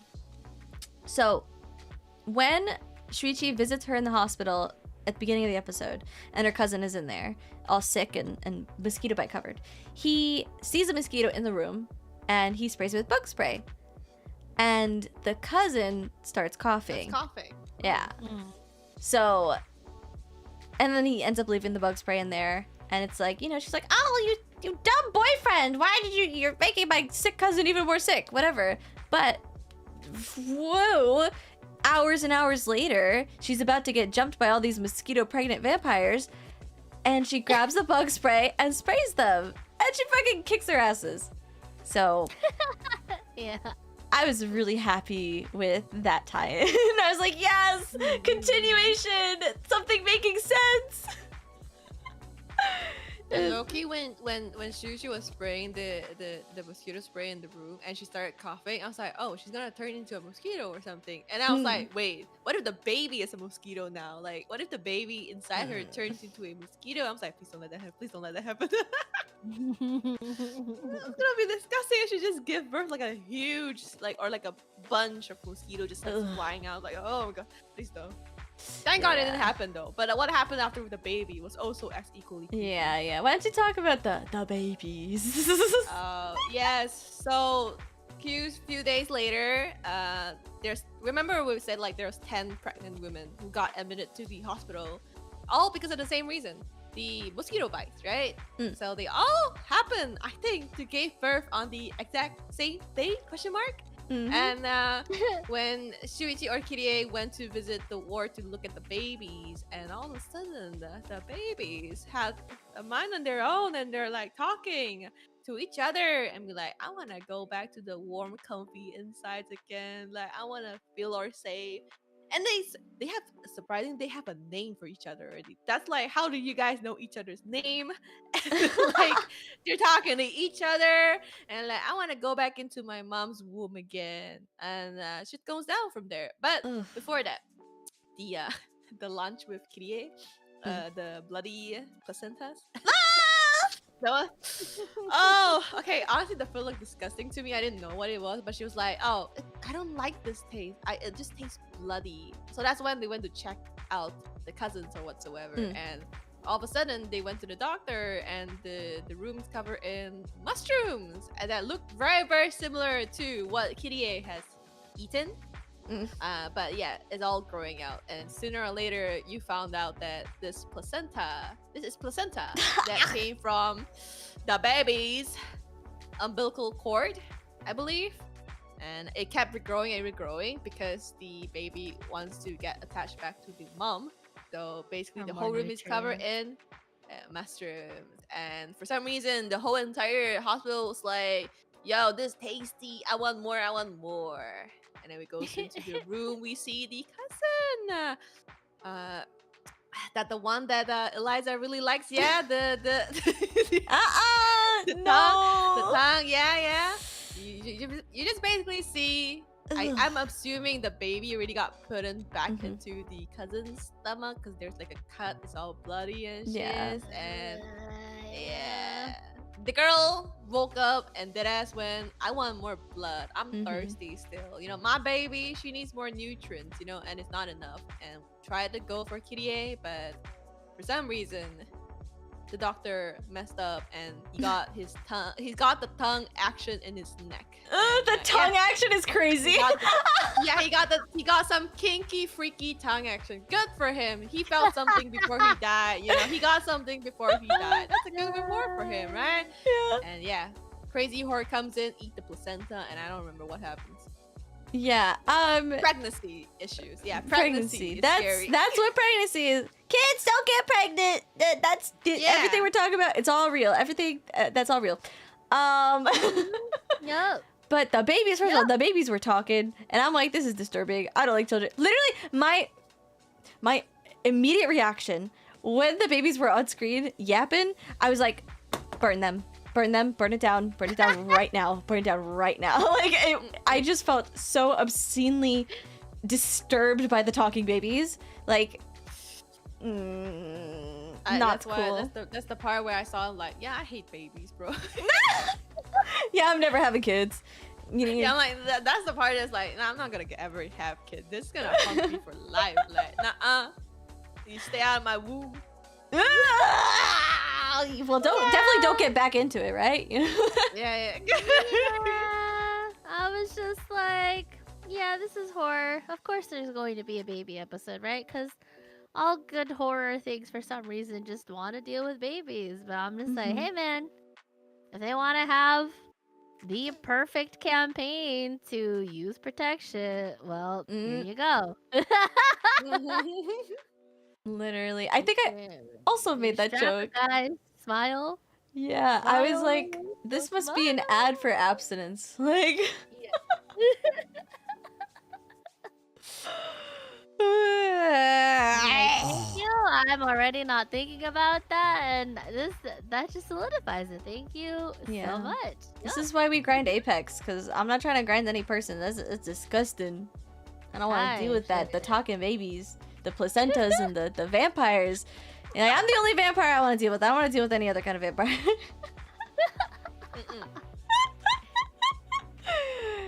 Baby is scoey. It is scoey. It's disgusting. So after all of that, they end up getting out of the hospital, and the episode's not over. All of that happens. It's not over. Wait, there's more. There's still more. There's still a lot more. Honestly, that was like halfway through the episode, I think, or it was like 2/3. Yep, halfway. Yeah, halfway. Wow, that's crazy. Also, the second, I think I was falling asleep during this third episode. The second half specifically, I feel like I was so unbelievably confused about even like what is going on. So essentially, there's a storm, right? They're like chilling, they're eating dinner, everything's fine. They've recovered from the hospital stuff, and there's an ad on the TV that's like, oh, there's a typhoon coming, and they're talking about that, discussing the typhoon. And then, jump cut to, it's raining, it's pouring, the old man is snoring. We see the girl in the pole with the hair. There's a callback from episode 2. She's dead now, for some reason. Presumably, who knows how long it's been since each thing happens. I guess pretty quick. But she's now a skeleton and with hair. So that's a cool little thing in the background. Of a little like newscaster talking about the rain. And essentially there's a storm that becomes obsessed with Kiere, and they're just trying to get away from it, and some girl who looks like her ends up getting murked, and she feels bad about it. I'm like, shit, wasn't me. Good, fine, take them. Unlucky, be in the right place, the right time. That's what I'm trying to say. So after they successfully get away from the storm, they seem to take refuge in a wooden house. I don't know whose house this is. And maybe one of you guys want to talk about what occurs here, because it really is, like, for me, so random. Like unbelievably random. I don't know as well until like the creepy part, like the creepy guy appeared, and that's about it. But like I don't know why the typhoon was so obsessed with Kirie. Yeah. Basically, the second half I just blurred out. So if Vivi know what's happened, you're free to go. I don't think I really moved past all the horror and baby stuff. Like the only the only thing that really stuck out to me was the weird like mosquito shit and the way they like managed to tie Yuki's what is it? No, sorry, Shuichi's poor mom. I was just like, cool. And then whatever else happened next, I was like, what? Huh? Oh. Yeah. I don't Was that the remember. one with the weird like Acorn Man. Was that the one with the And the crying okay, granny. Yeah. And the spring Yeah. boy, sorry, the suspension boy. I think whichever part it was after with like the weird shell spiral stuff. Like when it started growing out, I was like, okay, I can't look at this because I'm like, okay, this is the part where I get freaked out. That's what freaked you out? Not the pregnant vampire women? I think it's just because I already know how scary pregnancy is to begin with, right? Pregnancy is already freaking terrifying. So when they started doing all the weird like placenta shit, I was like, oh yeah, that's another creepy way. That's another freaky way to do all that shit. So I just kind of took that as is, but for some reason the growth thing, oh yeah, that's where I had to turn it off. I was just like, all right, I'll come back to this. When in the episode did the guy who tried to confess his love? When did that happen? I can't find it. When he tries to confess his love? When he tried to confess his love, and oh I'm my gonna show you god! I you forgot about that. right? Holy Yeah. hell, that's great. Okay, you can explain it. You can explain it. Another one. It's in episode 2. Yeah, I think so. We forgot about that one. Yeah, because the end of episode 3, like near there, he appeared again. So I forgot. Like, when did he like happen? When did it? So the way he. It's during the hair. It's during the hair stuff. So the boy that I mentioned, he jumps him in the cemetery and is like, I'm scary, and also obsessed with the main character for some reason. He comes back, I think 2 more times. Once to scare her again, and then the 3rd time to scare her again, but give her a gift. And she's like, I can't accept this gift. Like, first of all, my hair is looking like a tree, and I have a boyfriend, right? She's like, I have a boyfriend. And he is like,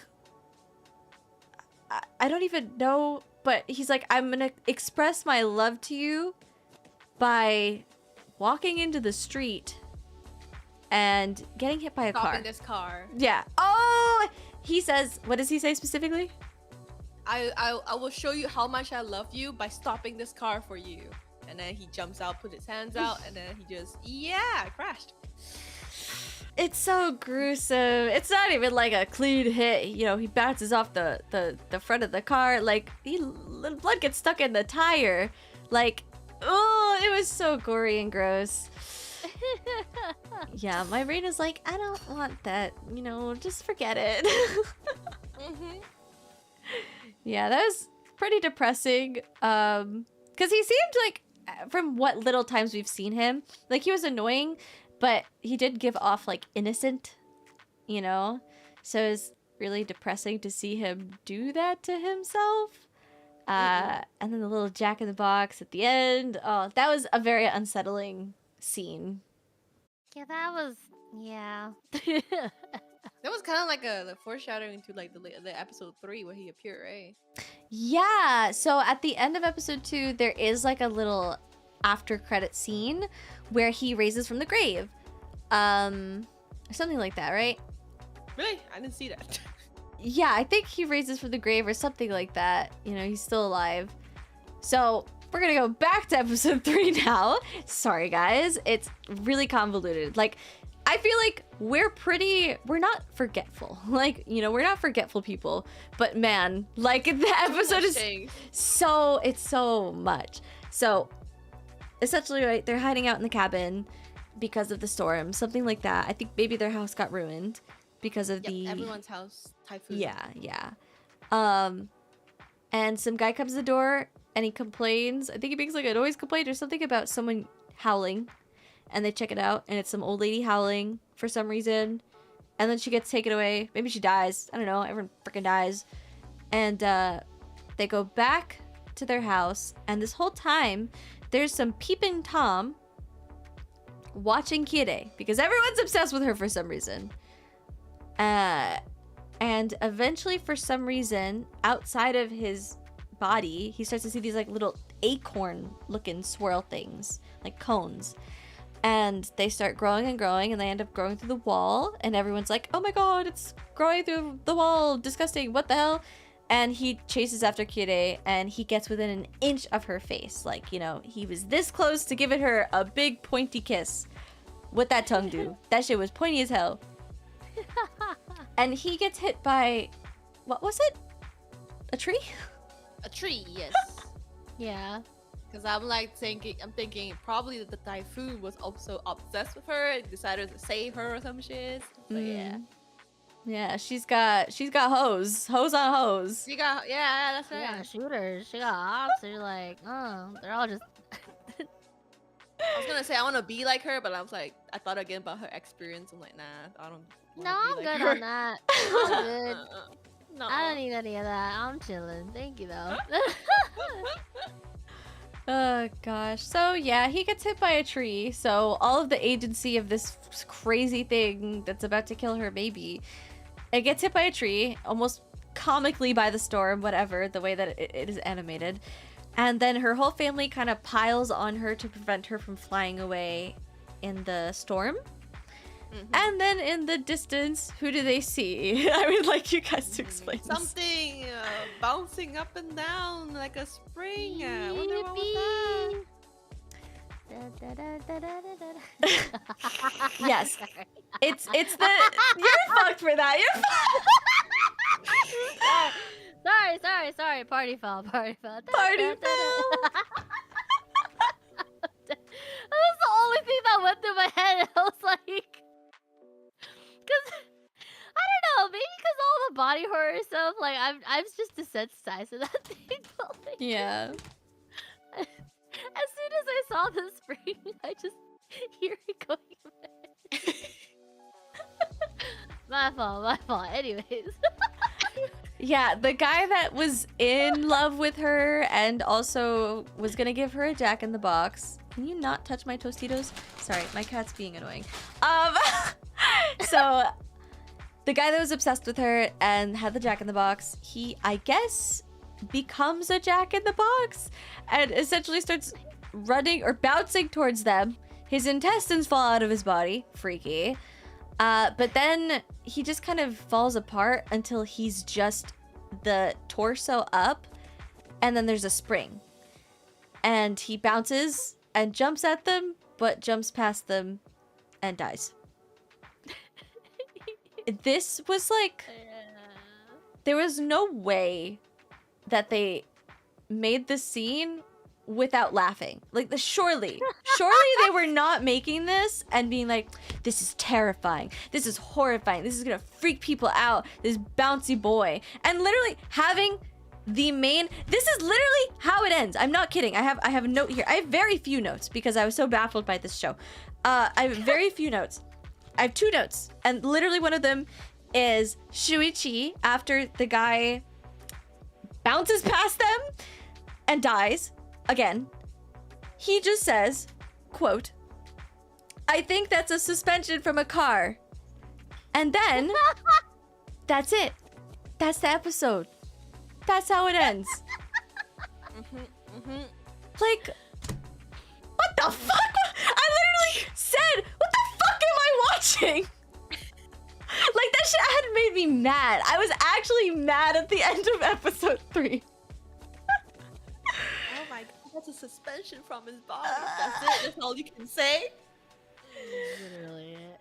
Like, I was like, yeah, you know, honestly, they just gotta, there's like a flow, right? There's usually like, if you were to track like horror, freaking, like suspension, and then all the weird shit, like the absurd shit, like, you gotta balance it out, and I guess that was just their way.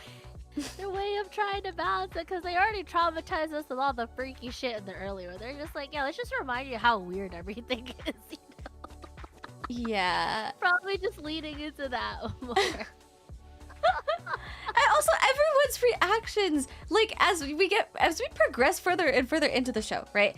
Episode 1, like they're scared, they're stressed, like it makes sense, they are humans. But then by even in episode 2, you know, okay, yeah, she seems generally scared of things that are no. Actually, episode 2, I feel like they were just kind of taking things with stride.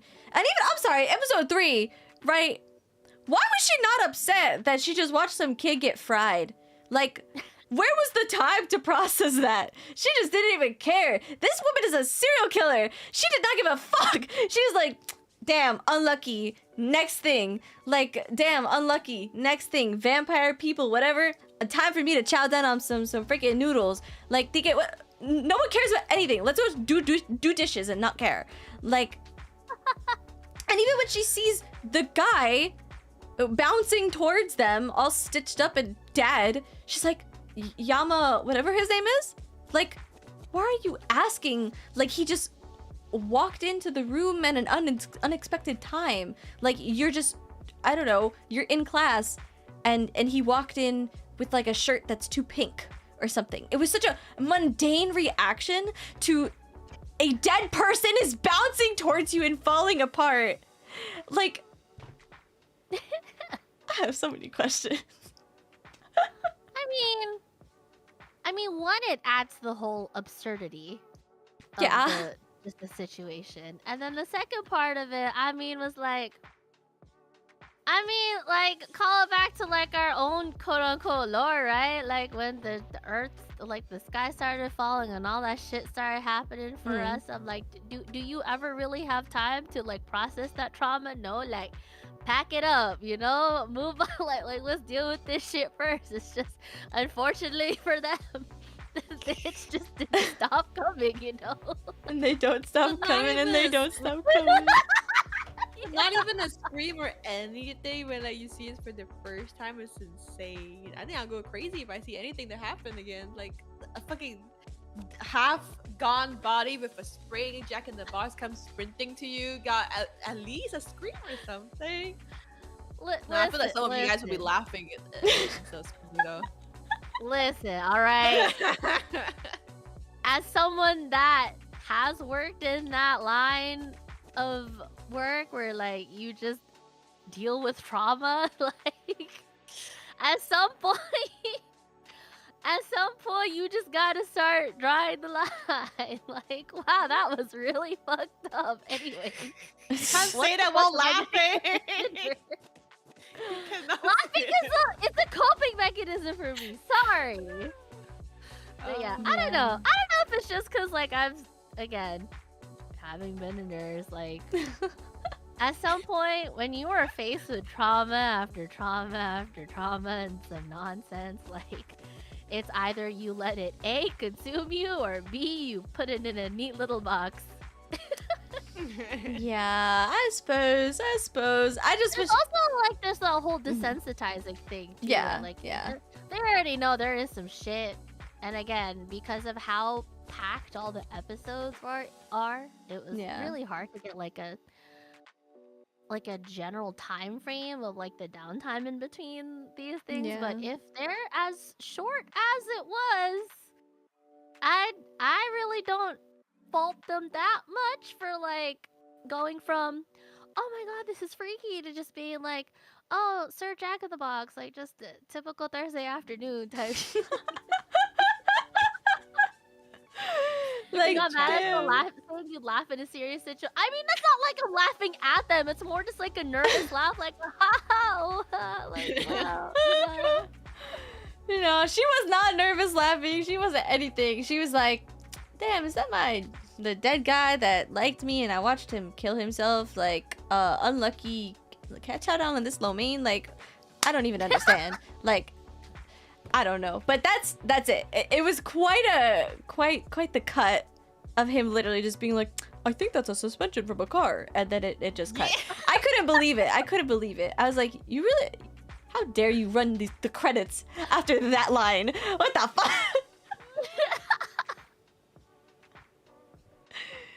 I feel bad for the guy who died for Kitty A because Yeah. what they remember, you're a suspension from the car. Yeah. That's it. That's it. That's you how don't she even remember remembers That's you. all he's gonna be remembered for. I'm like, that damn, poor that's guy. tough. You know what?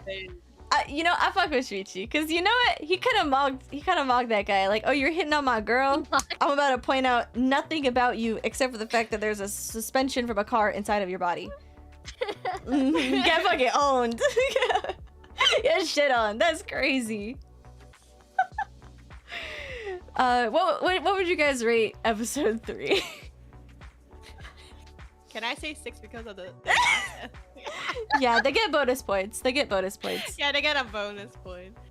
I was about to say like 5.5, 6. Yeah. Better than How about episode Liza? 2. I think better than episode 2. Because honestly, the arc with the scary mosquito vampire ladies was pretty entertaining. I thought that was actually really cool. I think episode 3 was a lot better than episode 2. I think episode 2 really was like the headache. Episode 2 had 4 things happening at once. And Yeah. episode 3 had like only 2 things, and they didn't like alternate it. They just like split it in exactly in half, and that was pretty nice that I could follow up. But I just don't like the second half because it was just pretty much nothing Chaos. much is happening. But the first half was really really good and very Yeah. creepy. I like that one. Yeah. So I think, yeah, I would even say maybe... no, I think a 6. I think a 6 is totally fair. Totally fair. When things are given the space to actually do their shit, pretty sick, pretty nice. Mm.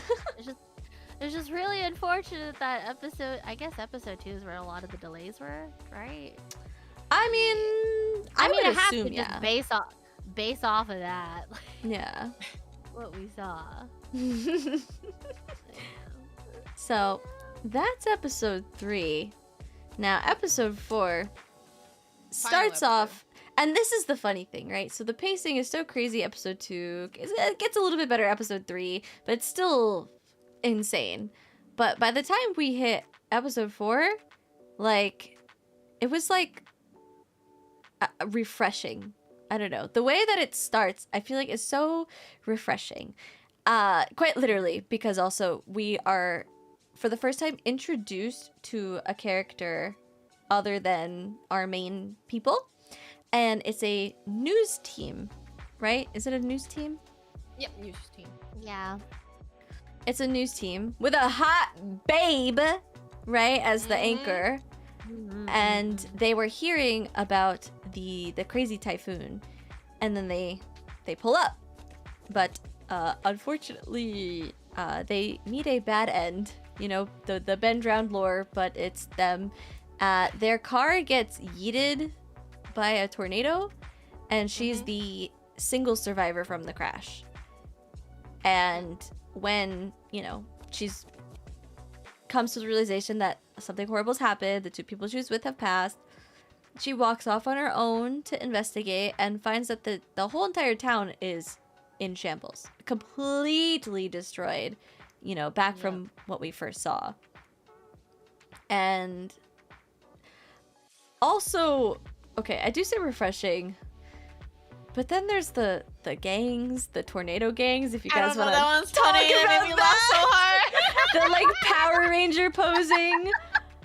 You're like, alright, Power Rangers, let's roll out, and then they summoned the tornado and flew off like that. I was like, no, what is this supposed to be? That shit made me laugh so hard, bro. It was so different. Like, it was like a completely different show at that point. I mean, I guess the entire thing is just crazy shit happening all the time. But yeah, I don't know. She just kind of pulls up, and our main characters, they grab her because the siren goes off, and then there's more tornadoes. But inside of the tornadoes are these people, I guess, powered by the spiral. They're like mech suiting the freaking tornadoes and attacking people as they see them. Yeah, it's a Gundam anime now, except the tornadoes are the Gundams. And she kind of gets grouped up with them for the rest of the episode, and they spend the rest of the episode trying to leave. If you guys want to kind of talk about the journey and the cannibalism parts. No. Just no. Snail eaters. All I The just know snail at that eaters. point was Shuichi really like accepted everything. He was just bumbling to himself, and they decided to kick him out the shelters. Yeah. Yeah. Essentially, you know, they're just trying to get out of here. That's kind of the gist of the entire episode. They're like, we gotta go. But the problem is, every time people try to leave, you know, if they try to go by the water swirls them in to their death. And, you know, if they try to leave by land, XYZ happens. They try to leave through a tunnel. The tunnel starts spiraling and people just keep dying. And so, you know, they try to look for cover and stuff like that. But for some reason, the people all packed into a building to take cover just end up becoming human soup. And it's really freaky. This episode is just kind of moments of quiet and moments of chaos. And it's pretty much just them. I think they come to a realization that they're like, oh, we need to, I guess, go to the swirl. How did they come to the realization that they need to go where the show ends? I was a bit confused on that. What happened in that scene? Oh, I remember now. Because Kirie was trying to find her mom and dad. Yeah. Because, you know, they Yeah. left and their mom and dad is still in the shelter. And then suddenly this guy called Tanizaki was like, oh, I think I know where your dad and mom are. I think I saw them at the lake still trying to get the clay or something. So they went there and they saw that big hole that used to be a lake. And it's just a spiral going downstairs. And this is the part that made me laugh because when he fell down. No shot. Kill him. It's just him getting. I don't know what happened. Yeah. There was the guy or something who bit his leg or like trying to get Kirie's leg and he's like trying to help her and he got pushed off and he just fell off like a PNG sliding off to the void. Oh my god, wait, before we even get to that freaking hilarious scene, like, oh my god, that was like, I think second to the other with the whole silly ass freaking, I don't want to call it bad. I don't ever want to call anything bad because then I'll feel bad about calling anything bad. And I feel like it's not bad. Like, I don't feel like the show was ever bad, but there's just moments that were like, I don't know. I feel like they could have done something else. Better. Yeah, could have been better Yeah. for sure. Paper Mario ass moment. Yes. Like, you don't want to discount any of their hard work, but also it's just like, Yeah. what happened here? What happened, honey? Like, happened? what's going on? Talk to me. We could fix it. Yeah. But before that even happens, you know, they're walking through the woods. You know, people are turning into snails left and right, just like you know the people, you know, the classmates from the beginning and the teacher. You know, that's now just happening to everyone randomly, and people start to eat them because at first I guess it's like oh, we need to survive, so we need food. Let's eat the snails. You know, they're not people anymore. Fine. But then they get addicted to it and they're like excited for the next snail person. And they just become the brother. obsessed with it. No, not the brother! Oh! No, but the one thing that creeped me out was like when the friend turned into a snail and like, oh, let's get him, and then the snail retreated back to his like shell, right? Yeah. And the guy that has got on the ground went in the shell and he got like sucked in or whatever. He kept going in like the shell. Oh What my a god! I thought he freak. was dead for sure, but he came out was like, oh, it's so delicious eating him raw. Like what the? What are you saying? That's so Eating him weird. what? Eating Yeah, him raw, everything, dude. Raw yeah. dogging, that's What? crazy. Yeah, he raw dogging it, bro. That shit was kinky. Like, what the? I mean, yeah, he got his own room into the shell, but you know, don't do it in front of the kids, yo. Not in front of the kids. Yeah, Yeah, the one brother's kid. watching and all that, yo. Cooked them off raw in front of my salad. No! Not in front of the salad. What a callback. What an absolute callback. Oh my gosh. But yeah, they're just trying to get out of there. And eventually, so unfortunately, yes, the brother that was surviving with them the whole time, we haven't really talked about him much except for the lighthouse thing, but that's about as much as he matters. He ends up turning into a snail. It was pretty sad. Honestly, the way that they make it happen, I didn't really like her reaction. I was like, I felt like this could have been a more emotional scene, whatever, but I felt like it was pretty. I was like, no, it made my heart hurt a little bit because you see the shoe, because Shuichi was carrying him, you know, like on his back, and you see the shoe fall and like his leg falls or whatever, and then he turns into a snail. And I was like, oh, no, not little bro, not little bro. Yeah. So they lose the brother. They still have the news anchor, hot woman. You know, she's my carry. She's my goat. She's like the one that got me through the last episode, bro, because she was so pretty. Her lips were voluptuous. Her hair was gorgeous. Like, she was sexy. And after the brother dies, you know, they go into town, I think to look for her parents. And there's like a chase scene. And then they end up losing the news anchor, which I'm like, you're literally throwing. You lost, you know, your face card. Into the house, yeah. So we lose her, and what is what's the bow tie on the parents? How does that end? They go down and then they just finally Kiria was just walking on a bunch of dead bodies underneath her, and she walked and kept walking, saw like her mom and dad's body there, like turned into clay or whatsoever, and she's like, oh, and, unlucky. And Shuichi's also there. Yeah, so yeah, she realized that the mom and dad is gone. Okay, Yeah, okay. they died. It was just that simple. They're just gone. Yeah, they're just gone. That's it. I'm like, okay. Yeah. And she just goes like, I'm done. So yeah, it ends with them going down into this hole, this massive hole, and yes, this is where the Paper Mario-ass scene occurs, where this monster starts biting on her leg, and I was like, ugh, gross. It like kind of freaks me out. And then it grabs onto Shuichi, and they fall down as one unified PNG.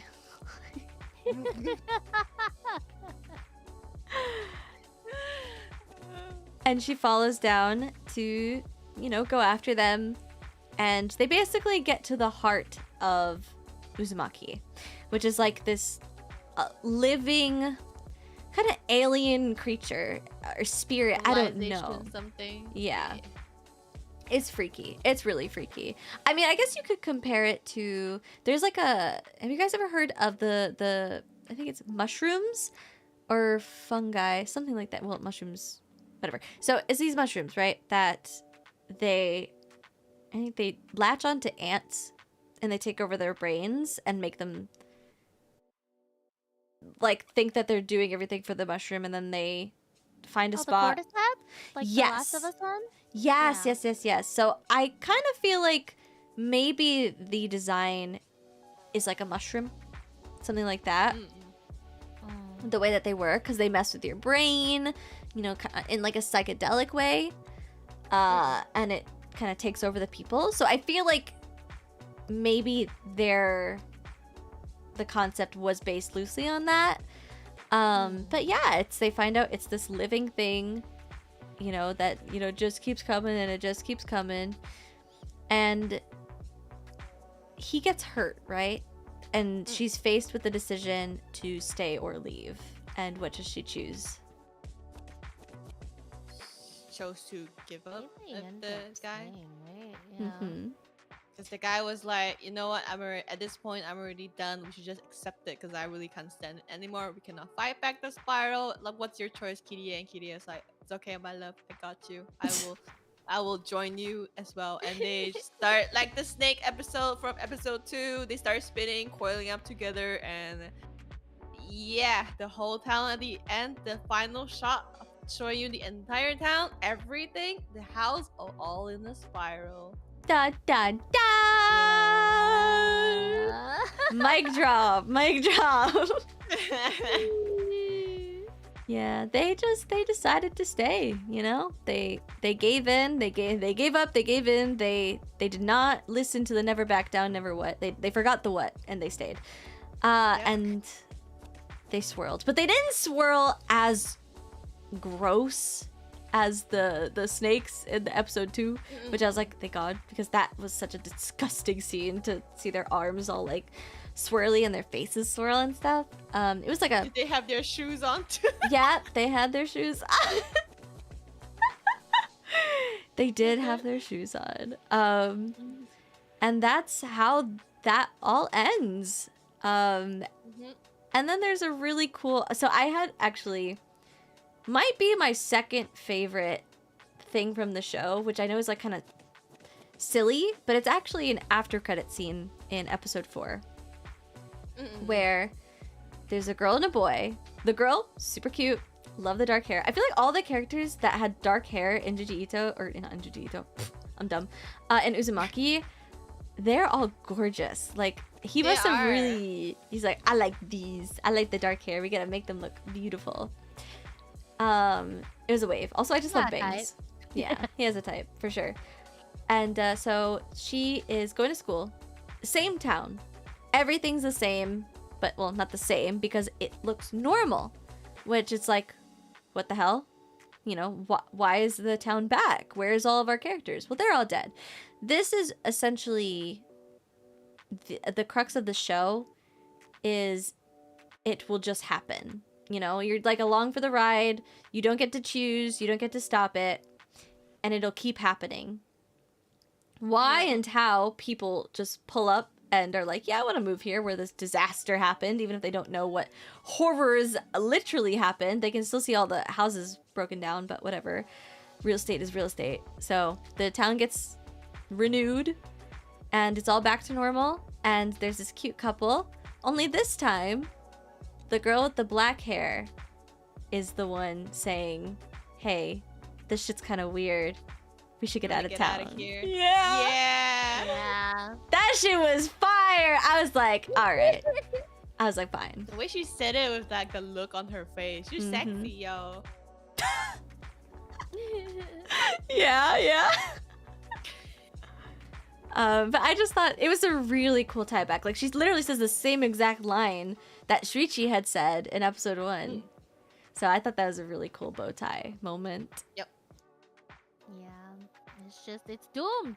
It's doomed. It's all fricked. Blood is all cooked. fricked. Mm-hmm. They're doomed to repeat the past over and over and over again. Yeah. Name of the whole anime. It's a spiral. It's a spiral. Everything just goes in a loop. But I'm just questioning, how did like the houses from like a spiral just suddenly just go back to normal? I fathom, you know, if you want to go with the whole thing, it could be the spiral, you know, what is Uzumaki, the creature, whatever. That could be its way of like, okay, I need new victims, so it fixes the town. Like something like that, I imagine, or it just convinces people to come and fix it. I It guess just so, yeah. completes its own cycle, I guess. Yeah. At some point, it just kind of like the lady with the what was her name? Banana forehead. Yeah, I was about to say swamp ass. Thank you. Both work. Right? Like the only thing that was left really a trace of her was the butt sweat. Yeah. But other than that, it was like pretty much well completed on its own, right? So it's just once everyone in the town was consumed, it's just cycle completed, only for them to rebuild and start over again. Yeah, it was Until the next part. a little Jover for the humanity. But yeah, I mean, that's like, what do you guys, now that we've kind of went over the whole thing, like, what is your macro opinion? What is of the whole? Like, what are you thinking? I think all of the macro opinions I have of it is less really the adaptation as it is just like Junji Ito's way of like expanding on Uzumaki. Like it goes from just being like, oh, spirals, weird shit, to like a very interesting deep dive into like making comparisons between a spiral to like the hatred that's there, the consumption that's there, like the way it all just kind of loops back around on itself. Yeah. I thought that was pretty sick, and the way that Yeah. all comes around to everything else. But yeah, it was nice to see how they handled some of those parts in the adaptations. and what in some of the scenes. Yeah. Like the bathtub scene and all. Like they managed to capture all the weird shit. When it was bad, it was goofy, but when they hit the note, they hit the note. Yeah. So, yeah. Yeah, they definitely seem to want to incorporate those like big picture moments that people loved so much about Uzumaki. They really, I feel like probably in the meeting before they ever started it, they're like, okay, these exact images have to be in there. I don't care how we get there. We're gonna get them there. And it was really cool. It was really, really cool. It made me, I feel like, as someone who hadn't read the manga before, what this anime has done for me is maybe want to read the manga. Because I want to now experience it as a whole, you know? As paced as Junji Ito had paced it, you know, in its natural habitat. But I think, yeah, it was really gorgeous, especially episode 1. Episode 1 was so cool. It's a really cool episode. Like, just like pretend episode 1 is the only Uzumaki. Is that how you did for Promise Neverland? Like the only Yeah. one exists? Yeah, no, definitely recommend the manga for sure. But yeah, if the goal was to Get people to bring read the something manga? from if the goal was to bring something from that medium and pull people to actually reading it in its original form or experiencing it in its original form, I feel like that was a good entryway. But in terms of adapting it as a whole, like trying to translate from paper to screen, that's where it falls. Yeah. I guess. Yeah. I think it was, for me, I don't feel like that was the issue. I think they maybe should have been okay with not changing, but adding to the original story. Like, what was stopping them from like doing 12 episodes, doing 24 episodes, whatever, and adding way more to the story? Imagine if they had spent, well, yeah, of course, money. Like, but in the perfect world where, you know, the funders fund, you know, I feel like they could have really expanded the universe by adding way more time to get to know the characters, you know? To like have a normal episode where nothing is weird, that very first episode, until like the end. And then shit starts to be weird in the second episode. And like we have our arcs. We have episodes where things kind of feel okay for the whole thing. Like, I would have loved to have that, because then all of this crazy shit that's going on, like, you would have dreaded it. You would have been like, fuck, I don't want the brother to die. I don't want this character to die, you know? And when they do, now you have to deal with how scary it looks, and also you have to deal with the emotional turmoil that you're gonna feel. And I don't know how much in Uzumaki they spend expanding the characters, but at least in the anime, it was like, they weren't characters, they were just like entities going through experiences, is kind of how it felt. Yeah. I They didn't were just feel the attached. vehicle to bring the shock. Yeah. There wasn't enough time for any attachments to form. Mhm. Yeah. I mean, Yeah. they kind of got it. That was one of the parts that I feel like they did pretty decently well for the manga, because the manga is just like, the absurdity is there, even with all the goofy stuff that they did. The whole oppressive atmosphere was there. So, yeah. But I agree. If they honestly, if they just gave it like 2 more episodes, like 6 or 8, Yeah. would have been ideally the full 12, but like even just like there's a couple of extra longer shots just for everyone to really feel all that come down on them. Yeah. And, Alright, yeah. Azaria, also, what's your macro? Honestly, you guys said everything. I feel that episode 1 was literally the best, as a person who don't really like, is not into Junji Ito's work, but I've seen artwork from them. Episode 1 basically captures everything. Also, like you guys, I wish the pacing was like a little bit more slower, so we can get more attached to the characters, because this thing happened, that thing happened, and you don't really have time to feel for the characters other than the main two, Kirie and Shuichi. So yeah, I felt bad for Shuichi. God, that man got no breaks. It's either him or his Zero. girlfriend getting into trouble, and he's like, yo, I'm done with this shit. Yeah, I just hope that the pacing would be better. Pace it out against like more, just a few more episodes. I think like what we said, like 2 or 3 more episodes would have been good, because you see how like each episode is usually just 2 things happening at once, right? I think that's a fair pacing. And then episode 2 is just like 4 things at once. So yeah, and it's what Elyza said, have more like relations with the characters, I guess. Like, you know, you hot girls, you want to know more about her, but she just like gone with the pole, something like that. I feel that if they build it up to like, oh, you know the character is just chill, and then something happens, and you're like, oh, I'm getting scared for them, and it makes you sad, like, oh, this person's, something's gonna happen to them, and you're not looking forward to it. You feel scared for them, and you're dreading for what's gonna happen to them. You know, you're gonna find out what happened to them. So like that double impact for you would probably work well if they did it properly. But overall, it's not that bad, and if anything, it helps with people like going into the manga itself. So yeah, based and Truge. Yeah, I mean, I think we've about covered it. I give the anime as a whole,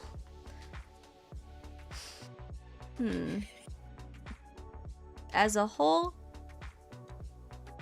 maybe. This is tough. Maybe like like hot ladies. Yeah, plus 1 more, right? Yeah, the hot ladies help. Spiral out of 10. Yes, definitely spiral out of 10. Maybe like a 5.5. It's like, it was still entertaining. Like, it wasn't the type of show, because I feel like there are definitely so many shows that it's like, I will just stop watching. Like, this was uninteresting, you know, uninspired, whatever. I think this was an incredibly ambitious project, and there were so many things that came in the way of them fully realizing the potential of it, and being limited. So even I give it a 6 out of 10. I think it's a solid 6 out of 10. It's definitely above average, but not in the Hall of Greats. Yeah. Yeah. The first number that came to mind was 6. Yeah. Same as well. Like to the adaptation's credit, Uzumaki is already pretty high on the difficulty scale and having to adapt it. But like, even then, yeah. Like, if high key, if it just came down to them figuring their shit out in terms of like scheduling or budgeting, whatever the frick it was. Do you think it did it justice? Do you think it did Uzumaki justice? The first one did, I feel like. The first episode for sure. The other ones definitely could have used a couple more bucks thrown at it. Yeah. But I do want to at least put a shout out or mention to like the sound design that went into it, and also like the voice acting. Cause like there's a couple of moments where you want to laugh at the what you see on the visuals, right? Like you want to laugh potentially at the animation, but because of the performance of like the voice actors and also all the other parts around it, it still managed to lift it to a pretty good spot. Yeah. Like all the fucking like, oh god, the mouth smacking shit, like the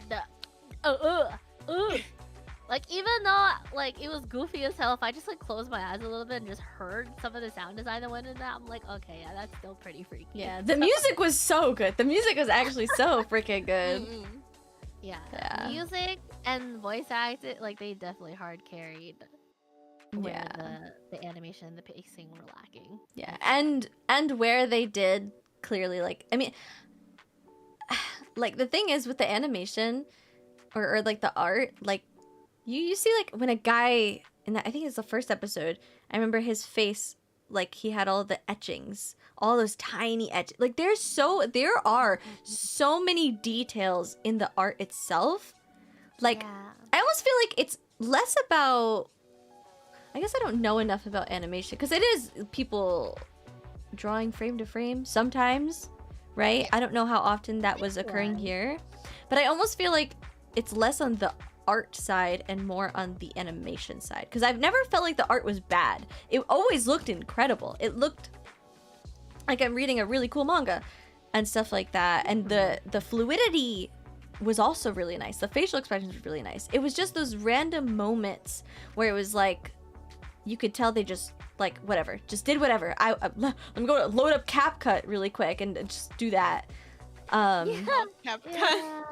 But I don't even want to like attempt to put down the art, because the art is so good. Like, it was actually so impressive and cool and stylistic, and I loved how stylistic it was. I would need to read the manga to, I guess, to give it an opinion of did it do it justice, but I could definitely see it being the best of the adaptations, just from what I've seen. Yeah, I agree. They did a pretty good job in like trying to adapt Ito's style, but like someone mentioned in chat, I feel like Uzumaki was like, again, pretty ambitious. yeah. pretty ambitious, and probably a series that is better on the original media it was made for. Like, it was definitely made for the manga media.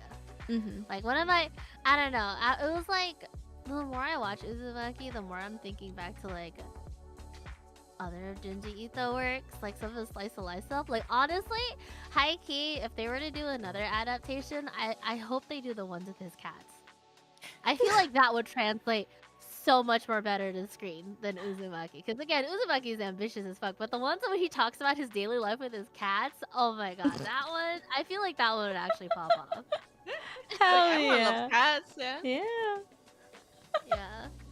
I want that Like, so much. Yeah. It is like so crazy, like how Junji Ito is like so incredibly cracked at like making you feel this oppressive and creepy stuff, and then he also does slice of life stuff like, here's my wife's cat, they fucking hate my shit. and it's so funny too, because it's like it's some normal shit, but it has his horror style to it, but it's just, it makes you feel so good. Like, I really want to see all the expressions from the work of his cat. Yeah. I feel like that would go so much better. That would go hard. We'll fund it. We'll do it. We'll do it. Also, the wonderful thing about Uzumaki, well, okay, so two things. One, I would watch it again. Like, I actually, unironically, I think beside all of the crazy stuff, it is really only, it's 4 short episodes. Like, I'm probably gonna ask people to watch it. Like, and I want to see people experience it and see the reactions to everything. So I feel like they did do a very good job. Like, it's not something that I hate. Like, I don't hate it at all, which is why I feel like it's a solid 6 out of 10. Also, I really want to see an abridged version. Oh my god, that would go crazy. Yeah, I can see it happening. Like, I remember at one point, I think it was like a tornado. There's like a drive-by tornado that just like bothers them and like hurts someone. And I just remember saying out loud to like kind of voice the tornado, I was like, fuck you, suck my dick! Like, and I was like, wait, if we could get like a really solid, like, is it Ghost Stories? You know, you guys ever watch that? Where the dubbers, they didn't get a script, so they just made shit up. Yeah. If we could get that for Uzumaki, that would be so fucking funny. I want to see it. Ghost Stories Uzumaki form would go so hard. Yeah. We need to get a bunch of like really solid voice actors. This is gonna be my like secret side project, getting a bunch of indies to do this, because I can't. But that would be so fucking funny. I can see it happening for sure. Yeah, for sure.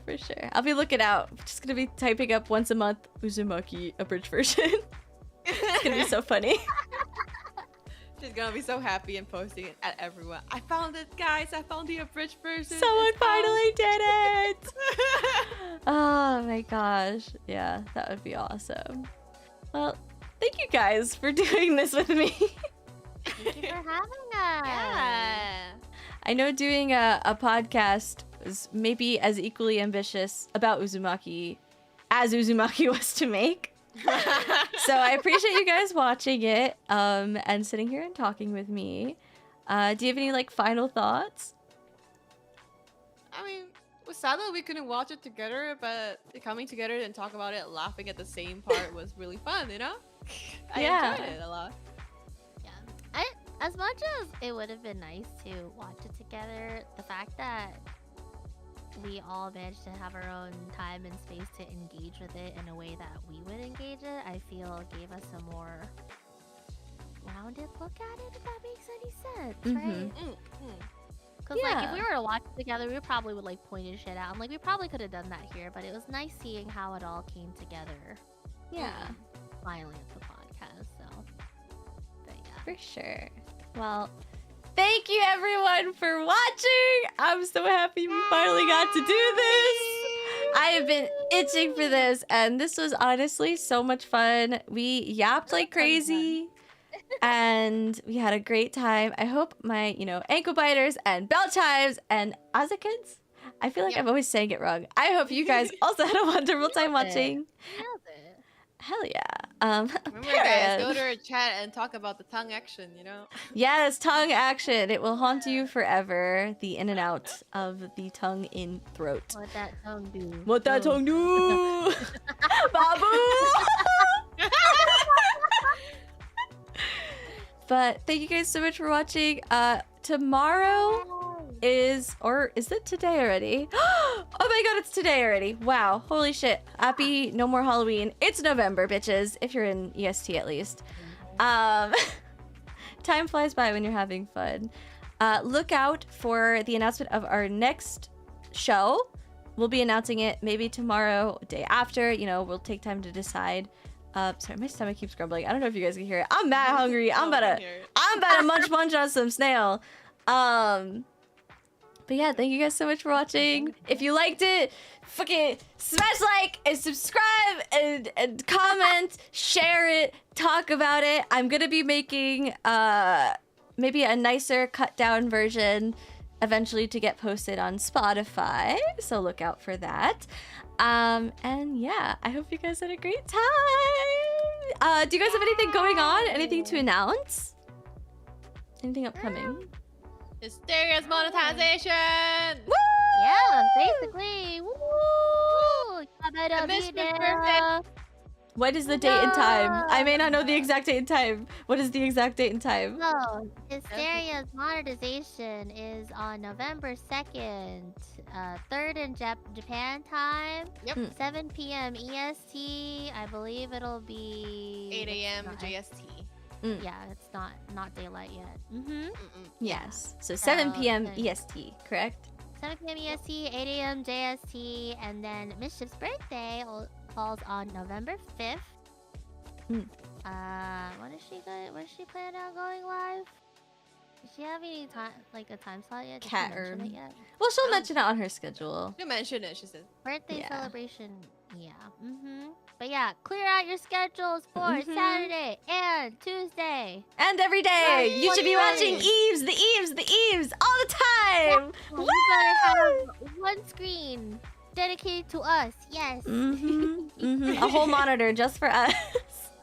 5 monitors for the EVE girls. Hell yeah.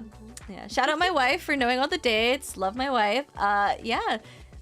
Azera, do you have anything to announce? Nothing. I'm just hyped for the both of them. That's it. Yeah, I'm so excited. And finally, all of us are gonna be monetized, and we have our first birthday. And guys, everything is so good. Everything is so good for the birthday. So get excited. Also, Hysteria is working very hard for monetization as well. So be excited for that stream. It's gonna be super fun. And honestly, we're all working so hard for you. So make sure to show all of the girls love. Please, please, please. And also take care of yourselves, I guess, take care of yourselves. For some reason, you have to stop watching us, you can. And yeah, we'll see you guys for our next stream, whatever that's gonna be. Yeah. Bye! Bye! Bye-bye! Mwah, mwah, mwah, mwah, mwah! Wow, wow, wow.